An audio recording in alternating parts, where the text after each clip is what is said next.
ನಮ್ಮ ಆರ್ಟಿಸ್ಟ್ಗಳು ಮಾಡ್ತಾ ಇರೋಂಥ ಒಂದು ತಪ್ಪು ಕೆಲಸ. ನಮ್ಮಲ್ಲಿ ಹೀರೋಗಳು ಕಡಿಮೆ ಇದ್ದಾರೆ. ಗೆಲ್ಲುತ್ತೋ ಸೋಲುತ್ತೋ ಮಾಡಿ ಸ್ವಾಮಿ ನೀವು. ಮಮ್ಮೂಟಿ ಅವ್ರಿಗೆ 75+ ಇರಬೇಕು. ಇವಾಗ ಅವರೇ 3 ಸಿನಿಮಾ ಕೊಡ್ತಾವ್ರೆ. ಮಿನಿಮಮ್ ಎಲ್ಲ ಸ್ಟಾರ್ಸು ಕಡಿಮೆ ಅಂದರೆ ಎರಡು ಸಿನಿಮಾ ಒಂದು ವರ್ಷಕ್ಕೆ ಕೊಡ್ಬೇಕು. 4K ಇಂದ ನಾನು ಲೇಸರ್ಗೆ ಹೋಗೋಕ್ಕೆ 1 ಕೋಟಿ ವರ್ಷ ಅಲ್ಲ, 1 ಕೋಟಿ ದುಡಿಯಲ್ಲ. ಮಲ್ಟಿಪ್ಲೆಕ್ಸ್ ಅವರು ಬಂದು ಇಷ್ಟು ವರ್ಷದಲ್ಲೇ ಸಾವಿರಾರು ಸ್ಕ್ರೀನ್ಸ್ ಮಾಡಿದ್ದಾರೆ. ಹೆಂಗೆ ಥಿಯೇಟ್ರಿಗೆ ₹100? ನೀವೇ ಯೋಚನೆ ಮಾಡಿ. 4 ವರ್ಷ ₹100 ಇದೀವಿ. ಅಲ್ಲೇ ಇದ್ದಾರೆ. 2 ಪಿಕ್ಚರಲ್ಲೂ ನಾನು ಮೋರ್ ದೆನ್ 1 crore ಶೇರ್ಸ್ ಕೊಟ್ಟಿದ್ದೀನಿ. Follow Kerala Malayalam industry. Sir ಈಗ ಇವ್ರ ಫ್ಯಾನ್ಸ್ ಅವ್ರ ಮೇಲೆ ಹೇಳೋದು, ಅವ್ರ ಫ್ಯಾನ್ಸ್ ಇವ್ರ ಮೇಲೆ ಹೇಳೋದು, ಆ ಪಿಕ್ಚರ್ ಕ್ಲೋಸ್ ಮಾಡ್ಬಿಡ್ತಾರೆ. ಬರೋರ್ನ ಬರ್ದಿರಂಗ್ ಮಾಡಿ ರಿವ್ಯೂ. ಕೆಲವರು ರಿವ್ಯೂಸ್ ಇದ್ದಾರೆ. ಒಂದು ಮೇಜರ್ ಪತ್ರಿಕೆ ಹೆಸರು ಹೇಳಲ್ಲ, 1 ವರ್ಷ ಸ್ಟಾರ್ ಕೊಟ್ಟರು. ಎಮ್ಮನ್ಗೆ ಏನೋ ಕೋಪ ಇತ್ತು ನನ್ನ ಮೇಲೆ ಅನ್ಸುತ್ತೆ. ಬ್ಲಾಕ್ ಬಸ್ಟರ್ ಇಟ್ಟಾಯ್ತು ಅದು. ₹5 ಕೂಡ ಕೊಡಕ್ಕೆ ರೆಡಿ ಇಲ್ಲ OTT ಅವ್ರು ಇವತ್ತಿಗೆ. KGF ಮತ್ತು ಕಾಂತಾರ ಎಲ್ಲ ಆರ್ಟಿಸ್ಟ್ಗಳು ನಾನು ಇದೇ ಥರ ಮಾಡಬೇಕು, ಇದೇ ಥರ ಹೋಗಬೇಕು, ಇದೇ ಥರ ನಾನು ಒಂದು ಕೊಡಬೇಕು ಅನ್ನೋಕ್ಕೆ ಶುರು ಮಾಡಿಕೊಂಡ್ರು, which is very wrong actually ನನ್ನ ಪ್ರಕಾರ. ನಮಸ್ಕಾರ, ನಾನು ನವೀನ್. ಇದು first day first show Kannada. So ನಮ್ಮ ಚಾನಲಲ್ಲಿ ಈ ಥರದೊಂದು ಇಂಟರ್ವ್ಯೂ ಮಾಡಬೇಕಂತೇಳಿ ತುಂಬ ದಿನದ ಆಸೆ ಇತ್ತು ನನಗೆ. ಸೊ ಅಟ್ ಪ್ರೆಸೆಂಟು ನಮ್ಮ ಜೊತೆ ಈಗಿದ್ದಾರೆ ಬೆಂಗಳೂರಿನ 2 ಪ್ರಮುಖ ಚಿತ್ರಮಂದಿರಗಳ ಮಾಲೀಕರು ಕುಶಲ್ ಸರ್ ಇದ್ದಾರೆ, ವೀರೇಶ್ ಚಿತ್ರಮಂದಿರದ ಮಾಲೀಕರು. ಸರ್ ನಮಸ್ತೆ, ಹೇಗಿದ್ದೀರಾ? ಚೆನ್ನಾಗಿದ್ದೀರಿ, ಥ್ಯಾಂಕ್ ಯು. ಸರ್ ನಮಸ್ಕಾರ. ನಮಸ್ಕಾರ. ಮುಕುಂದ ಥಿಯೇಟರ್ ಓನರು ವೆಂಕಟೇಶ್ ಅವರು, ಹೇಗಿದ್ದೀರಾ ಸರ್ ನೀವು? ಚೆನ್ನಾಗಿದೆ ಸರ್. ಅಟ್ ಪ್ರೆಸೆಂಟು ತುಂಬ ವಿಷಯಗಳ ಬಗ್ಗೆ ಮಾತಾಡಬೇಕು, ಥಿಯೇಟ್ರ್ಗಳ ಬಗ್ಗೆ ಒಂದಷ್ಟು ಪ್ರಶ್ನೆಗಳಿದ್ದಾವೆ ನನ್ನ ಹತ್ರನೂ. ಅದಕ್ಕಿಂತ ಮುಂಚೆ ನಿಮ್ಮ ಥಿಯೇಟ್ರಿಗೆ ಮತ್ತು ನಿಮ್ಮ ಥಿಯೇಟ್ರಿಗೆ ತುಂಬ ಆಡಿಯನ್ಸ್ ಬರ್ತಾ ಇರ್ತಾರೆ, ನೋಡ್ತಾ ಇರ್ತಾರೆ. ಚಿಕ್ಕದಾಗಿ ನಿಮ್ಮ ಥಿಯೇಟ್ರ್ ಬಗ್ಗೆ ಹೇಳೋದಾದರೆ ಯಾವಾಗ ಶುರು ಆಯಿತು, ಏನು? ಫಸ್ಟ್ನೇದಾಗಿ ವೀರೇಶ್ ಸಿನಿಮಾಸ್ ಇವಾಗ ಏನು ಕರಿತಾ ಇದ್ದೀವಿ, ಅದು ಮೊದಲು ಶಾಂತರ ಚಿತ್ರಮಂದಿರ ಅಂತ ಇತ್ತು. ಅದು 1974 ಸ್ಟಾರ್ಟ್ ಆಗಿದ್ದು. ಈ ಏಪ್ರಿಲ್ಗೆ 50 ವರ್ಷ ಕಂಪ್ಲೀಟ್ ಆಗಿದೆ. ಆ್ಯಂಡ್ 50 ವರ್ಷ ಆಗಿ ನಡೀತಾ ಇದ್ದೀವಿ. ಮಧ್ಯದಲ್ಲಿ ಎವ್ರಿ 10-15 ಇಯರ್ಸ್ ಗ್ಯಾಪಲ್ಲಿ ಒಂದೊಂದು ರಿನೋವೇಷನ್ಸ್ ಸ್ಟಾರ್ಟ್ ಆಗಿ ಇವತ್ತಿಗೆ 2 ಸ್ಕ್ರೀನ್ ಆಗಿದೆ ಅಲ್ಲಿ. ನೋಡೋಣ ಇನ್ ಫ್ಯೂಚರ್ ಏನಿದೆ, ಪ್ಲ್ಯಾನ್ಸ್ ಇದೆ, ಬೇರೆ ಇನ್ನೂ ಜಾಸ್ತಿ ಮಾಡಬೇಕು ಅಂತ ಪ್ಲ್ಯಾನ್ಸ್ ಇದೆ. ಸರ್ ನಿಮ್ಮ ಬಗ್ಗೆ, ನಿಮ್ಮ ಥಿಯೇಟ್ರ್ ಬಗ್ಗೆ ಒಂದು ಚಿಕ್ಕದಾಗಿ.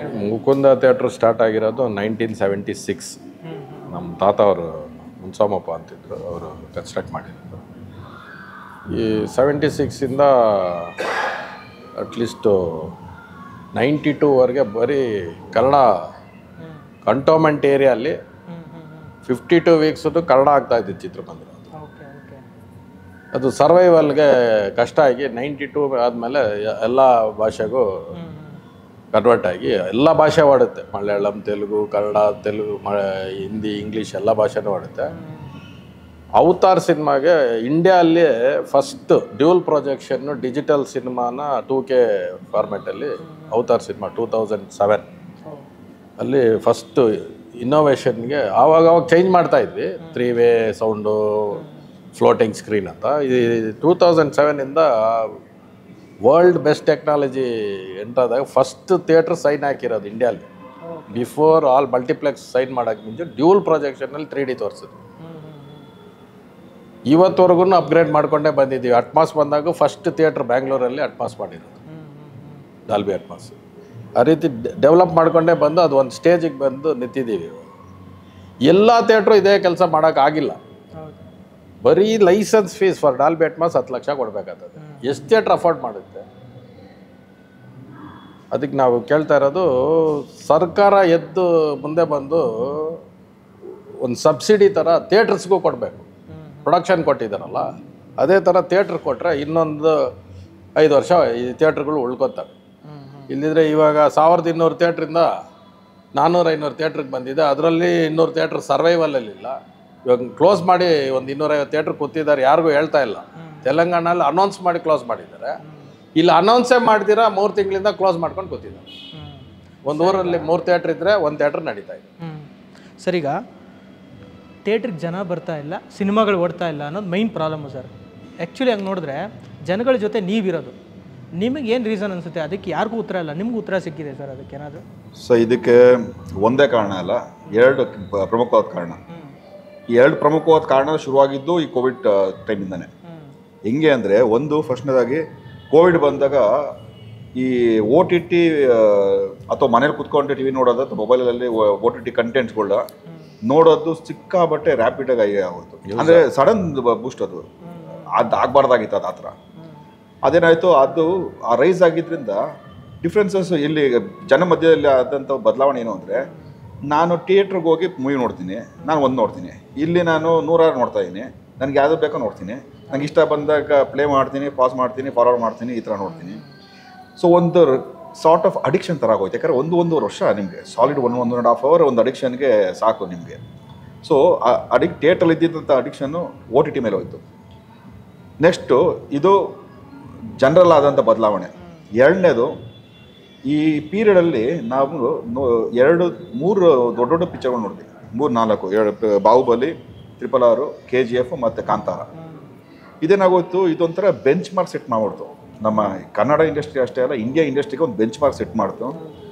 ಮತ್ತು ಈ ಬೆಂಚ್ ಮಾರ್ಕ್ನ ಹಿಡ್ಕೊಂಡು ಎಲ್ಲ ಆರ್ಟಿಸ್ಟ್ಗಳು ನಾನು ಇದೇ ಥರ ಮಾಡಬೇಕು, ಇದೇ ಥರ ಹೋಗಬೇಕು, ಇದೇ ಥರ ನಾನು ಒಂದು ಕೊಡಬೇಕು ಅನ್ನೋಕ್ಕೆ ಶುರು ಮಾಡಿಕೊಂಡ್ರು. Which is very wrong actually ನನ್ನ ಪ್ರಕಾರ. ಯಾಕೆಂದರೆ ಬ್ಲಾಕ್ ಬಸ್ಟರ್ಸು ಯಾವತ್ತೂ ಯಾರು ಹೇಳಿ ಕೇಳಿ ಆಗಲ್ಲ. Blockbusters will happen by itself. ಪ್ರತಿ ವರ್ಷ ಯಾವ ಇಂಡಸ್ಟ್ರಿಯಲ್ಲೂ ಬ್ಲಾಕ್ ಬಸ್ಟರ್ ಬರೋಲ್ಲ. ಬ್ಲಾಕ್ ಬಸ್ಟರ್ ಬರೋದು 5 ವರ್ಷ ಇಲ್ಲ 10 ವರ್ಷಕ್ಕೆ ಒಂದ್ಸರಿ ಒಂದು ಬ್ಲಾಕ್ ಬಸ್ಟರ್ ಅಷ್ಟೇ ಬರೋದು. ಇದು ಇವತ್ತರ ಅಣ್ಣವ್ರ ಕಾಲದಿಂದನೂ ಇದು ಹಿಂಗೆ ನೋಡ್ಕೊಂಡ್ಬಂದಿರೋದು. ಆಗಿನ ಕಾಲದಿಂದನೂ ಹಿಂಗೆ ನೋಡ್ಕೊಂಡ್ಬಂದಿರೋ. ಹಿಂದಿಲಾಗಲಿ, ಕನ್ನಡದಲ್ಲಾಗಲಿ, ತೆಲುಗು, ತಮಿಳು ಎಲ್ಲೇ ಆದರೂ ಸರಿ ಅಂತ ಬರೋಲ್ಲ. ಎಲ್ಲರೂ ಬ್ಲಾಕ್ ಬಸ್ಟರ್ ಕೂಡ ಹೋಗ್ತಾ ಇದ್ದಾರೆ. ಆಗ್ತಿರೋ ಕೆಲಸ ಅದು. ಯಾಕಂದರೆ ತಾಜಾ ಉದಾಹರಣೆಗಳಿದೆ. ಒಬ್ಬ ದೊಡ್ಡ ಹೀರೋ, ನಮ್ಮ ಸೌತ್ ಇಂಡಿಯಾ ದೊಡ್ಡ ಹೀರೋ 2 ಪಿಕ್ಚರ್ ಆಗಿದ ತಕ್ಷಣ ನೆಕ್ಸ್ಟ್ ಆದಂಥ 3 ಪಿಕ್ಚರ್ ಏನಾಯಿತು ಅಂತ ಎಲ್ಲರೂ ನೋಡಿದ್ದೀವಿ ನಾವು ಈಗ. ಸೊ ಅದೊಂದು ರಾಂಗ್ ಎಕ್ಸಾಂಪಲ್ ಸೆಟ್ ಆಗಿರೋದು. ಅದು ಹೋಗಬೇಕು ಒಂದು. ಎರಡನೇದು, ಈ ಆರ್ಟಿಸ್ಟ್ ಈಗ ಈ ಜನರಲ್ ಬದಲಾವಣೆ ಆಯ್ತಲ್ಲ, OTT ಕಂಟೆಂಟ್ ನೋಡೋದು. ಅಲ್ಲೇನಾಗಿದೆ, ಹೊಸ ಜಾನರು ನಮ್ಮ ಥಿಯೇಟ್ರಲ್ಲೇ ತೋರ್ಸೋಕ್ಕಾಗದೇ ಇರೋಂಥ ಹೊಸ ಜಾನರ್ಗಳು ನೋಡಿದ್ದಾರೆ ಜನ. ವೆಬ್ ಸೀರೀಸ್ಗಳು ನೋಡಿದ್ದಾರೆ. ಸ್ವಲ್ಪ ಒಂದು ಮಟ್ಟಿಗೆ ಅಡಿಕ್ಷನ್ ಆಗಿದೆ ಅದು, ಇಲ್ಲ ಅಂತ ಏನಿಲ್ಲ. ಈ ಅಡಿಕ್ಷನ್ ಸ್ವಲ್ಪ ಹೋಗುತ್ತೆ. ಇದೇನಾಯಿತು, ಗ್ರ್ಯಾಜುಯಲ್ ಆಗಿ ರೇಸ್ ಆಗಬೇಕಾಗಿತ್ತು, ಗ್ರ್ಯಾಜುಯಲ್ ಆಗಿ ಶಿಫ್ಟ್ ಆಗಬೇಕಾಗಿತ್ತು. OTT ಮತ್ತು ಥಿಯೇಟ್ರಿಗೆ ಎರಡು ಕೋಎಕ್ಸಿಸ್ಟೆನ್ಸಲ್ಲಿ ಇರಲೇಬೇಕಾಗುತ್ತೆ. ಯಾಕಂದರೆ ಅಲ್ಲೂ ಒಂದು ಹೊಸ ತಂತ್ರಜ್ಞರು ಬರ್ತಾರೆ, ಇಲ್ಲೂ ಹೊಸ ತಂತ್ರಜ್ಞರು ಬರ್ತಾರೆ, ಹೊಸ ಆರ್ಟಿಸ್ಟ್ ಅಲ್ಲೂ ಬರ್ತಾರೆ, ಹೊಸ ಆರ್ಟಿಸ್ಟ್ ಇಲ್ಲೂ ಬರ್ತಾರೆ. ಸೊ ಎರಡೂ ಮಿಕ್ಸಪ್ ಆಗಬೇಕು ಯಾವಾಗಲೂ ಇಂಡಸ್ಟ್ರಿಯಲ್ಲಿ. ಇದು ಸಡನ್ ಚೇಂಜ್ ಆಗಿದ್ದು ಒಂದು ಪ್ರಾಬ್ಲಮ್ ಆಗಿದೆ. ಬಹುಶಃ ಇನ್ನೊಂದು 2-3 ವರ್ಷಕ್ಕೆ ಇದು ಸೆಟಲ್ ಡೌನ್ ಆಗುತ್ತೆ. ಈ ಮಧ್ಯದಲ್ಲಿ ಆರ್ಟಿಸ್ಟ್ಗಳಿಗೆ ಹೊಸ ಜನರಿಂದ ಅವರು ಏನಾದ್ರು ಹೊಸದಾಗಿ ಟ್ರೈ ಮಾಡಬೇಕು. ಆಮೇಲೆ ಈಗ ಸಣ್ಣ ವೆಬ್ ಸೀರೀಸಲ್ಲೇ ಎಂತೆಂಥ ಕ್ವಾಲಿಟಿ ಮೇಕಿಂಗ್ ತೋರಿಸ್ಬಿಟ್ರು ಜನ ನೋಡಿದ್ದಾರೆ. ಸೊ ಈಗ ತಡಿಯಪ್ಪ, ಜನ ನಿರೀಕ್ಷೆ ಜಾಸ್ತಿ ಆಗಿದೆ. ನಾನು ಮೊದಲಂಗೆ ಸಣ್ಣದಾಗಿ ಪಿಕ್ಚರ್ ಮಾಡಿದ್ರೆ ಆಗಲ್ಲ ಅಂತ ಎಲ್ಲ ಡೈರೆಕ್ಟರ್ಗಳಿಗಾಗಲಿ, ಪ್ರೊಡಕ್ಷನ್ಗಾಗಲಿ, ಆರ್ಟಿಸ್ಟ್ಗಳಿಗಾಗಲಿ ಎಲ್ಲರಿಗೂ ಮನವರಿಕೆ ಆಗಿರೋದ್ರಿಂದ ಸ್ವಲ್ಪ ಪ್ರೊಡಕ್ಷನ್ ವ್ಯಾಲ್ಯೂಗಳನ್ನ ಮತ್ತು ಮೇಕಿಂಗ್ ವ್ಯಾಲ್ಯೂಸ್ನ ಜಾಸ್ತಿ ಮಾಡಬೇಕು ಅಂತ ಈ ಒಂದು ಇದರಲ್ಲಿದ್ದಾರೆ. ಇದು 2 ಕಾರಣ ಇದೆ. ಇವಾಗ ಇನ್ನೊಂದು ರೀಸೆಂಟಾಗಿ ಡೆವಲಪ್ ಆಗಿರೋ ಈ ಒಂದು 5-6 ತಿಂಗಳು ಅಥವಾ ಒಂದು 7 ತಿಂಗಳಿಂದ ಡೆವಲಪ್ ಆಗಿರೋ ಹೊಸ ಇದೇನೆಂದರೆ, ಈ OTT ಅವರು ಸಿಕ್ಕಾಪಟ್ಟೆ ಫಂಡ್ಸ್ ಕೊಡ್ತಾಯಿದ್ರು ಮೂವೀಸ್ಗೆ. ಯಾಕಂದರೆ ಅವಾಗ ಕೋವಿಡ್ ಟೈಮಲ್ಲಿ ಥಿಯೇಟ್ರ್ಗಳು ಇರಲಿಲ್ಲ, ಅವ್ರಿಗೂ ಒಳ್ಳೆ ಬೂಸ್ಟ್ ಆಗ್ತಿತ್ತು, ಸಬ್ಸ್ಕ್ರಿಪ್ಷನ್ ಸಿಗ್ತಿತ್ತು ಅಂತ ಹೇಳಿ ಒಳ್ಳೆ ರೇಟ್ಗಳು ಕೊಟ್ಟು ಮೂವಿ ತೊಗೊಂಡ್ರು. ಈಗ ಅವ್ರಿಗೆ ಇದು ವರ್ಕೌಟ್ ಆಗ್ತಿಲ್ಲ. OTT ಅವ್ರಿಗೆ ಇಷ್ಟು ಕಾಸು ಕೊಟ್ಟು, ಇಷ್ಟು ಒಂದು ಮೂವಿ ಮೇಲೆ ಇಷ್ಟು ಖರ್ಚು ಮಾಡಿ ಕಾಸು ಕೊಟ್ಟು ನಡ್ಸೋಕ್ಕಾಗ್ತಿಲ್ಲ. ಯಾಕಂದರೆ ನಮ್ಮ ಇಂಡಿಯಾದಲ್ಲಿ ಸಬ್ಸ್ಕ್ರಿಪ್ಷನ್ ಅನ್ನೋದು ಕಟ್ ಆಗಿದೆ. ಅದೊಂದು ಸ್ಟ್ಯಾಗ್ನೆಂಟ್ ಆಗೋಯ್ತು. ಇನ್ನು ಅದ್ರ ಮೇಲೆ ಸಬ್ಸ್ಕ್ರಿಪ್ಷನ್ ಜಾಸ್ತಿ ಆಗಲ್ಲ. ಈ ರೀತಿ ಇರಬೇಕಂದ್ರೆ ಇವಾಗ ಏನು ಮಾಡಿದರೆ, ಅದೇ OTT ಅವರು ಜನಕ್ಕೆ ಅಂದರೆ ಪ್ರೊಡಕ್ಷನ್ ಅವ್ರಿಗೆ ಅಥವಾ ಆರ್ಟಿಸ್ಟ್ಗಳು ಒಂದು ಮೂವಿಗೆ ಕೊಡೋವಂಥ ಒಂದು ಫಂಡ್ಸು ಕೂಡ ಕಡಿಮೆ ಆಗಿದೆ. ಥಿಯೇಟ್ರ್ ರಿಲೀಸ್ ಆದಮೇಲೆ, ಆಮೇಲೆ ಕೆಲವೊಂದಷ್ಟು ಇನ್ಸಿಡೆಂಟ್ಸ್ ಆದಮೇಲಿಂದ ಥಿಯೇಟ್ರ್ ರಿಲೀಸ್ ಆಗಿದ್ಮೇಲೆ ಅಷ್ಟೇ ನಾನು ಮೂವಿ ತೊಗೋತೀನಿ ಅಂತ ಒಂದಾಗಿದೆ. Which is very good actually. ಯಾಕಂದರೆ ಎಲ್ಲ ಕೋಇನ್ಸಿಡೆನ್ಸ್ ಇರಲೇಬೇಕು. ಥಿಯೇಟ್ರು ಇರಬೇಕು, OTTನೂ ಇರಬೇಕು, TVನೂ ಇರಬೇಕು, ಎಲ್ಲನೂ ಇದು ಸಿಡಿಸ್ ಇವತ್ತಿಲ್ಲ. ಓಕೆ, ಎಲ್ಲ ಥರ ಇರಬೇಕು, ಬಿಸ್ನೆಸ್ ಇರಬೇಕು. ಆದರೆ ಇಲ್ಲೇನಾಗಿದೆ, ಇದೊಂದು ಕಾಸು ರೇಟ್ ಯಾವಾಗ ಡೌನ್ ಆಯ್ತಲ್ಲ, ಒಬ್ಬ ಪ್ರೊಡ್ಯೂಸರ್ ಏನು ಮಾಡಿದೆ, ಓಕೆ ನನಗೆ OTTಯಿಂದ ಇಷ್ಟು ಬರ್ತಾಯಿದೆ, ಸ್ಯಾಟರ್ಡೇಯಿಂದ ಇಷ್ಟು ಬರ್ತಾಯಿದೆ, ಥಿಯೇಟ್ರ್ ಸೇಲ್ಸಿಂದ ಇಷ್ಟು, ರೈಟ್ಸಿಂದ ಇಷ್ಟು, ಆಮೇಲೆ ಬೇರೆ ಲ್ಯಾಂಗ್ವೇಜಸ್ ಡಬ್ಬಿಂಗಿದೆ ಇಷ್ಟು ಅಂತ ಒಂದು ಕ್ಯಾಲ್ಕುಲೇಷನ್ ಮೇಲೆ ಒಂದು ಬಜೆಟ್ ಅಂತ ಪೇ ಮಾಡಿರ್ತಾರೆ. ಇವತ್ತು ಅದರಲ್ಲಿ ಫಸ್ಟ್ನ ಮೇಜರ್ ಪೋರ್ಷನ್ ಬಂದು ಥಿಯೇಟ್ರ್ ಆದಮೇಲೆ OTT. ಇಲ್ಲೇನಾಗುತ್ತೆ, OTT ಅನ್ನೋದು ಸಡನ್ನಾಗಿ ಹೋಗೇ ಬಿಡ್ತು. OTTಯಿಂದ ಬರ್ತಾ ಇದ್ದ ರೆವಿನ್ಯೂ ಏನಿದೆ, ಲಿಟ್ರಲಿ ₹100 ಬರ್ತಿದ್ದ ಜಾಗದಲ್ಲಿ ಇವತ್ತು 20-25 ರೂಪಾಯಿ ಕೊಡೋಕ್ಕೆ ಬಂದಿದ್ದಾರೆ. ಒಂದು. ಎರಡನೇದು, ಅದು ಕೊಡ್ತಾಯಿಲ್ಲ. ₹5 ಕೂಡ ಕೊಡೋಕ್ಕೆ ರೆಡಿ ಇಲ್ಲ OTT ಅವರು ಇವತ್ತಿನ ಕಾಲದಲ್ಲಿ. ಎಲ್ಲರೂ ನೀವು ರಿಲೀಸ್ ಮಾಡಿದ್ಮೇಲೆ ಇದು ಪೇಪರ್ ವ್ಯೂ ಥರ ಸ್ಟಾರ್ಟ್ ಮಾಡ್ಕೊಂಡು ಶೇರ್ ಮಾಡೋದು. ಅದು ಇವತ್ತಿಗೆ ಪ್ರೊಡಕ್ಷನ್ ಅವ್ರಿಗೆ ಬಂದಿರೋ ಒಂದು ನುಂಗ್ಲಾರದ ತುತ್ತು. ಇಲ್ಲಿ ರಿಲೀಸ್ ಮಾಡೋಕ್ಕೂ ಕಷ್ಟ ಆಗ್ತದೆ. ಯಾಕೆ ಅಂದರೆ OTTಲಿ ಒಂದಷ್ಟು ರಿಲೀಸ್ ಮಾಡಿದ್ರೆ ಅಷ್ಟೇ ನನಗೆ ಒಂದಷ್ಟು ಗ್ಯಾರಂಟಿ ಅನ್ನೋದು ಒಂದು ಪ್ರೊಡ್ಯೂಸರ್ಸ್ಗೂ ಇರೋದ್ರಿಂದ ಅದು ಕೂಡ ಒಂದು ಪ್ರಾಬ್ಲಮ್ ಆಗಿ ಇವತ್ತಿಗೆ ಪ್ರೊಡಕ್ಷನ್ಸು, ಮೂವೀಸು ತುಂಬ ರೆಡಿ ಆಗಿದೆ, ರಿಲೀಸ್ ಆಗ್ತಾಯಿಲ್ಲ. ಆಮೇಲೆ ಕೋವಿಡ್ ಟೈಮಲ್ಲಿ ಸುಮಾರು ಮೂವಿಗಳು ಸ್ಟಾಪ್ ಆಗಿದ್ವು ಪ್ರೊಡಕ್ಷನ್ಸು. ಎಲ್ಲರೂ ಇವಾಗ ರಿಸ್ಯೂಮ್ ಮಾಡ್ಕೊಂಡಿದ್ದಾರೆ, ಪ್ರೊಡಕ್ಷನ್ ಇವಾಗ ರಿಸ್ಯೂಮ್ ಮಾಡ್ಕೊಂಡಿದ್ದಾರೆ ಮತ್ತು ಇವಾಗ ನಡೀತಾ ಇದೆ. ಟೈಮ್ ತೊಗೊಳುತ್ತೆ, ಅಟ್ಲೀಸ್ಟ್ 2025ವರೆಗೂ ಟೈಮ್ ತೊಗೊಳುತ್ತೆ. ಮಧ್ಯದಲ್ಲಿ ನಮ್ಮ ಆರ್ಟಿಸ್ಟ್ಗಳು ಮಾಡ್ತಾ ಇರೋಂಥ ಒಂದು ತಪ್ಪು ಕೆಲಸ, ಲಾಂಗ್ ಗ್ಯಾಪ್ ಕೊಡ್ತಾ ಇರೋದು. ಒಂದು movie to movie long gap ಕೊಡ್ತಾರೆ, ಒಂದು ತಪ್ಪು ಕೆಲಸ. ಸ್ಟಾರ್ಗಳ ಸಪೋರ್ಟ್ ಇಂಡಸ್ಟ್ರಿಗಾಗಲಿ ಮತ್ತು ಚಿತ್ರಮಂದಿರಕ್ಕಾಗಲಿ ಎಷ್ಟು ಇಂಪಾರ್ಟೆಂಟ್ ಇದೆ? ನಿಮ್ಗೆ ಏನೇನು ಬಯಸ್ತಿದ್ದೀರಿ ಸ್ಟಾರ್ಗಳಿಂದ? ತುಂಬ ಜನ ಹೇಳ್ತಾರೆ, ತುಂಬ ಅಂದರೆ ವರ್ಷ ಈಗ 5 ತಿಂಗಳಾಯ್ತು, ಈ ವರ್ಷನೇ ಒಬ್ಬರು ಸ್ಟಾರ್ದು ಸಿನಿಮಾ ಬಂದಿದೆ ಕನ್ನಡದಲ್ಲಿ. ಸೊ ಏನು ಹೇಳ್ತೀರಾ ಸರ್? ಮಿನಿಮಮ್ ಎಲ್ಲ ಸ್ಟಾರ್ಸೂ ಕಡಿಮೆ ಅಂದರೆ ಎರಡು ಸಿನಿಮಾ ಒಂದು ವರ್ಷ ಕೊಡ್ಬೇಕು ಸರ್. ಕನಿಷ್ಠ ಪಕ್ಷ 2 ಸಿನಿಮಾ ಆ್ಯಕ್ಟ್ ಮಾಡಲೇಬೇಕು ಸರ್. ಆವಾಗ ಇಂಡಸ್ಟ್ರಿ ಉಳಿಯೋದು, ಕನ್ನಡ ಇಂಡಸ್ಟ್ರಿ ಉಳಿಯೋದು. ಇವಾಗ ಡಬ್ಬಿಂಗ್ ಅಲೋ ಮಾಡಿರೋದ್ರಿಂದ ಬೇರೆ ಇಂಡಸ್ಟ್ರಿ ಅವರೆಲ್ಲ ಡಬ್ ಮಾಡಿ ಅದನ್ನು ಬೆಳೆಸ್ಕೊಂಡು ಹೋಗ್ಬಿಡ್ತೀವಿ, ನಮ್ಮ ಕಲ್ಚರ್ ನಾವು ಮರ್ತು ಬಿಡ್ತೀವಿ. ಎಲ್ಲ ಎಕ್ಸಿಬಿಟ್ರು ಹೋರಾಟನೂ ಕನ್ನಡ ಇಂಡಸ್ಟ್ರಿಯಿಂದ ಕನ್ನಡ ಸಿನಿಮಾ ಬರಬೇಕು ಅಂತ. ಇವಾಗ ಒಂದು 500 ಥಿಯೇಟ್ರ್ ಉಳ್ಕೊಂಡಿದೆ, ಇನ್ನೊಂದು ವರ್ಷ 2 ವರ್ಷದಲ್ಲಿ 200 ಥಿಯೇಟ್ರ್ ಇರುತ್ತೆ, ಆಮೇಲೆ 100 ಥಿಯೇಟ್ರ್ ಆಗುತ್ತೋ 50 ಥಿಯೇಟ್ರಿಗೆ ಬಂದುಬಿಡುತ್ತೋ ಗೊತ್ತಿಲ್ಲ. ವೈಬಿಲಿಟಿ ಇಲ್ಲ ಅಂದಮೇಲೆ ಸಿನಿಮಾ ಹಂಗೆ ಕ್ಲೋಸ್ ಹಾಕ್ಕೊಂಡು ಹೋಗುತ್ತೆ. ಇದನ್ನ ಉಳಿಸ್ಕೊಬೇಕಂದ್ರೆ ಸ್ಟಾರ್ಸ್ ಕೈಲೇ ಇರೋದು ಸರ್, 100% ಅವ್ರ ಕೈಲೇ ಇರೋದು. ಎಲ್ಲ ಸ್ಟಾರು, ನಾವು ದೊಡ್ಡ ಸ್ಟಾರ್ ಅಂತ ಹೇಳ್ತಾ ಇಲ್ಲ, ಚಿಕ್ಕ ಸ್ಟಾರ್ ಆಗಲಿ ಏನೇ ಆಗಲಿ 2 ಸಿನಿಮಾ ಮಾಡ್ತಾ ಹೋಗ್ಬೇಕು. ಕ್ವಾಲಿಟಿ ಸಿನಿಮಾ ತರಬೇಕು. ನಾವೇನು ಕ್ವಾಲಿಟಿ ಅಂದ್ಬಿಟ್ಟು ಪ್ರೊಡಕ್ಷನ್ ವ್ಯಾಲ್ಯೂ ಕೇಳಲ್ಲ. ಮಲಯಾಳಮಲ್ಲಿ ಬರ್ತಾ ಇದ್ದಂಗೆ ಕಂಟೆಂಟ್ ಬೇಸ್ಡ್ ಸಿನಿಮಾಗಳು ಮಾಡೋದು ಸ್ಟಾರ್ಟ್ ಮಾಡಬೇಕು. ನಾವು ಹೋಗಿ ಮಲಯಾಳಂ ಫಿಲಮ್ ಇಂಡಸ್ಟ್ರಿನ ಸ್ಟಡಿ ಮಾಡಬೇಕು. ಇಂಡಿಯಾಲೇ ಅವ್ರು ಯಾಕೆ ಸಕ್ಸಸ್ ಇದ್ದಾರೆ, ನಾವು ಯಾಕೆ ಸಕ್ಸಸ್ ಇಲ್ಲ, ಪಕ್ಕದಲ್ಲಿರೋರೆ ನಾವು ಯಾಕೆ ಸಕ್ಸಸ್ ಇಲ್ಲ ಅಂತ ನಮ್ಮನ್ನು ನಾವೇ ಯೋಚನೆ ಮಾಡಿಕೊಂಡು ಡಿಸೈಡ್ ಮಾಡಬೇಕು. 70s to mid-80s ನಾವು number 1 industry in the country ನಾವಿದ್ವಿ. ಆ ಪೊಸಿಷನಲ್ಲಿ ಕನ್ನಡ ಇಂಡಸ್ಟ್ರಿ ನಮ್ಮನ್ನು ನೋಡ್ಕೊಂಡು ಎಲ್ಲ ಬಂದರು. ಕತೆಗಾಗಲಿ, ಮ್ಯೂಸಿಕ್ ಆಗಲಿ, ಲಿರಿಕ್ ಆಗಲಿ ಎಲ್ಲರೂ ನಮ್ಮನ್ನು ನೋಡ್ಕೊಂಬಂದರು.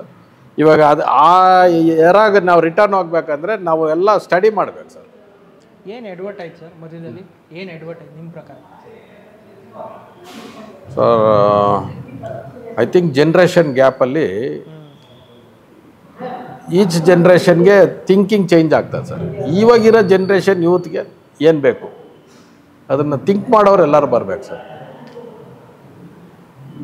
ಜನ್ರೇಷನ್ ಗ್ಯಾಪಲ್ಲಿ ನಾವು ಚೇಂಜ್ ಆಗಬೇಕು. ಇವಾಗ ಟೆಕ್ನಾಲಜಿ ಬಂದರೆ ಥಿಯೇಟ್ರ್ ಅವ್ರು ಅಡಾಪ್ಟ್ ಮಾಡ್ಕೊಂಡು ಚೇಂಜ್ ಆಗ್ತೀವಿ. ಅದೇ ರೀತಿ ಪ್ರೊಡಕ್ಷನಲ್ಲಿ ಕೂಡ ಎಲ್ಲರೂ ಅಡಾಪ್ಟ್ ಮಾಡಿಕೊಂಡು ಕಂಟೆಂಟು, ಸ್ಟೋರಿ, ಈಗಿರೋ ಜನ್ರೇಷನ್ ಏನು ಇಷ್ಟ ಬೀಳ್ತಾರೆ ಅದನ್ನು ಸ್ಟಡಿ ಮಾಡ್ಕೊಂಡು ಪ್ರತಿ ಒಂದು ಸಿನಿಮಾಗೂ ಡಿಫ್ರೆಂಟಾಗಿ ಕೊಡ್ತಾವ್ರು ಮಲಯಾಳಂ ಅವರು. ಇನ್ಕ್ಲೂಡಿಂಗ್ ಟಾಪ್ ಸ್ಟಾರ್ಸೂ ಹೊಸ ಡೈರೆಕ್ಟರ್ಗಳ ಜೊತೆ ಆ್ಯಕ್ಟ್ ಮಾಡಿಕೊಂಡು ಬಜೆಟ್ನ ಕಂಟ್ರೋಲ್ ಮಾಡಿಕೊಂಡು, ಮಮ್ಮೂಟಿ ಅವ್ರಿಗೆ 75+ ಇರಬೇಕು ಇವಾಗ, ಅವರೇ 3 ಸಿನಿಮಾ ಕೊಡ್ತಾವ್ರೆ. ಮೋಹನ್ ಲಾಲ್ 3 ಸಿನಿಮಾ ಕೊಡ್ತಾವ್ರೆ. ಬೇರೆ ಸ್ಟಾರ್ಸು ಕೊಡ್ತಾವ್ರೆ. ಸ್ಟಾರ್ಸ್ ಇಲ್ದಿದ್ದ ಸಿನಿಮಾನು ಹಿಟ್ ಮಾಡ್ತಾವ್ರೆ. ಅಲ್ಲಿ ಹೆಲ್ತಿ ಇಂಡಸ್ಟ್ರಿ ಅಂದರೆ ಸ್ಟಾರ್ಸ್ ಇಲ್ದಿದ್ರೂ ಹಿಟ್ಟಾದರೆ ಸಿನಿಮಾ. ಇವಾಗ ಮುಂಗಾರು ಮಳೆ ಬರೋಕ್ಕೆ ಮುಂಚೆ Ganesh is not a star, Duniya ಬರೋಕ್ಕೆ ಮುಂಚೆ ದುನಿಯಾ ವಿಜಯ್ ಅವ್ರ ಸ್ಟಾರ್ ಅಲ್ಲ, ಅವರು ಹಿಟ್ ಕೊಟ್ರಲ್ಲ.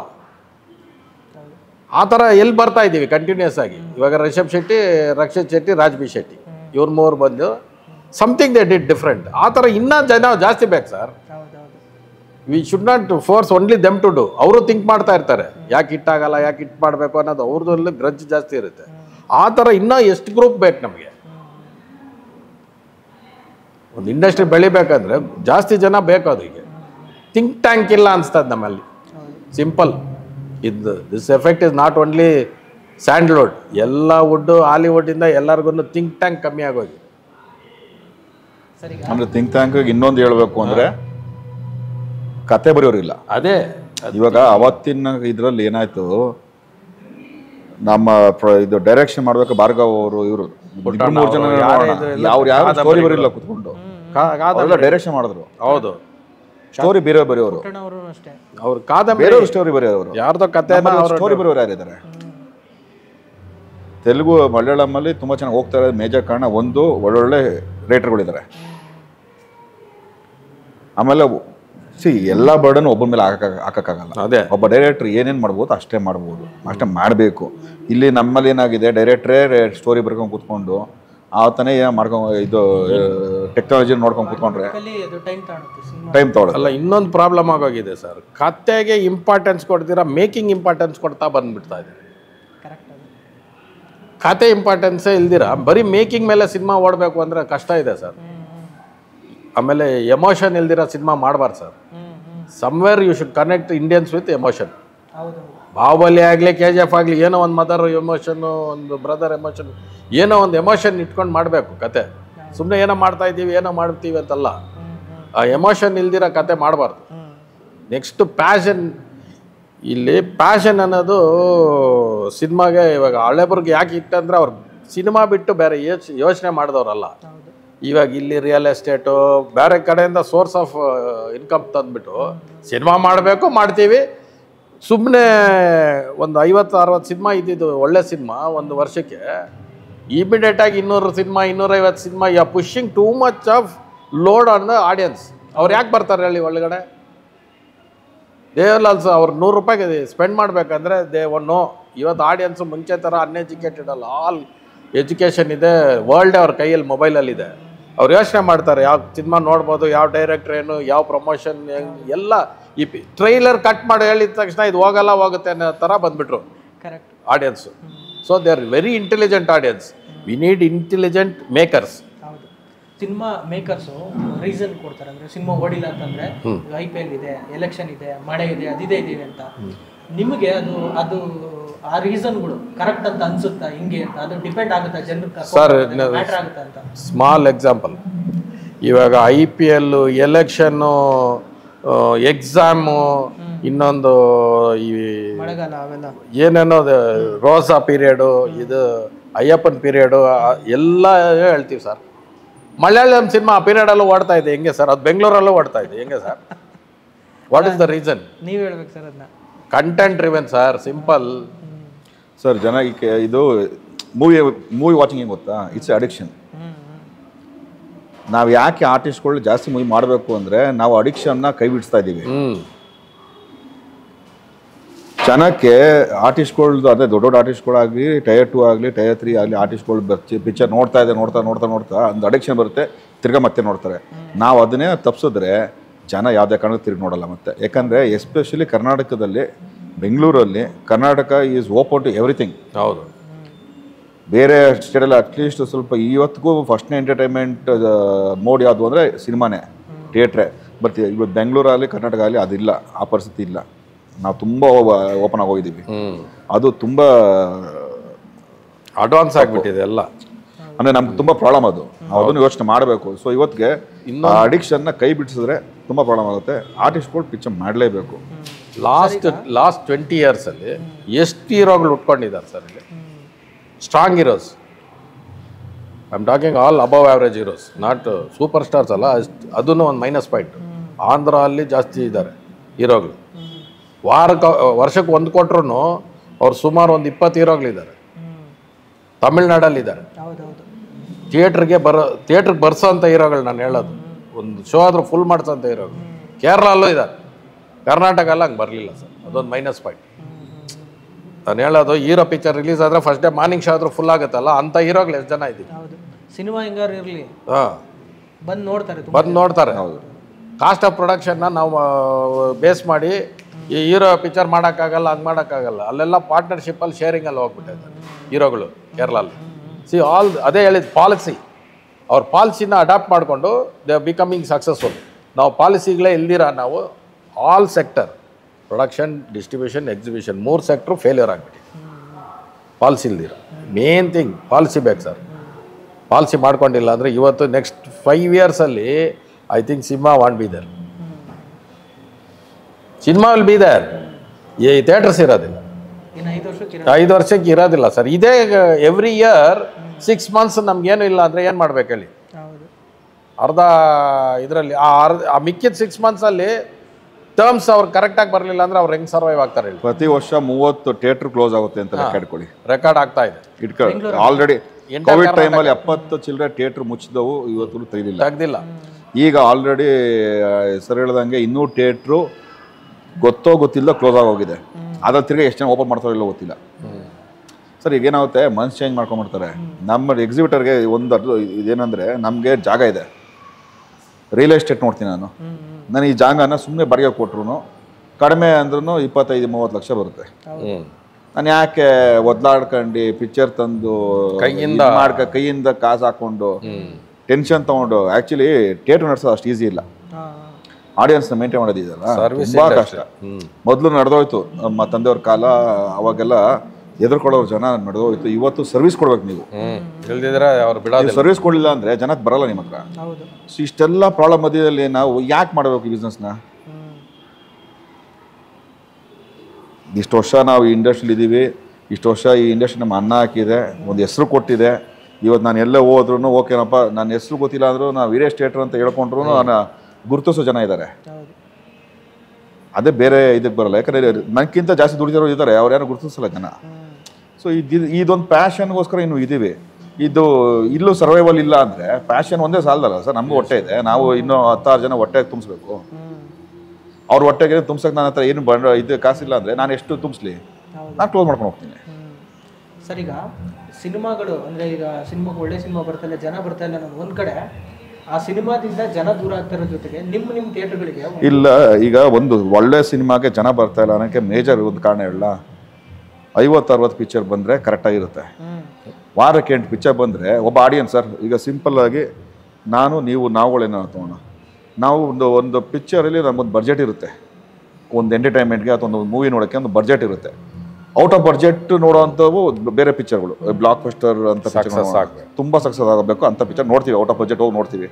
ಒಂದು ಬಡ್ಜೆಟಲ್ಲಿ 1 ಇಲ್ಲ 2 ಪಿಕ್ಚರ್ ಅಷ್ಟೇ ಒಬ್ಬ ಜನ ಒಂದು ಫ್ಯಾಮಿಲಿ ನೋಡೋಕ್ಕಾಗೋದು. ನೀವು ವಾರಕ್ಕೆ 8 ಪಿಕ್ಚರ್ ರಿಲೀಸ್ ಮಾಡಿದ್ರೆ ಆಡಿಯನ್ಸ್ ಕಮ್ಮಿ ಹೋಗ್ತಾನೆ. ಇದೇ ಯಾವ್ದು ನೋಡಲಪ್ಪ ಇದರಲ್ಲಿ.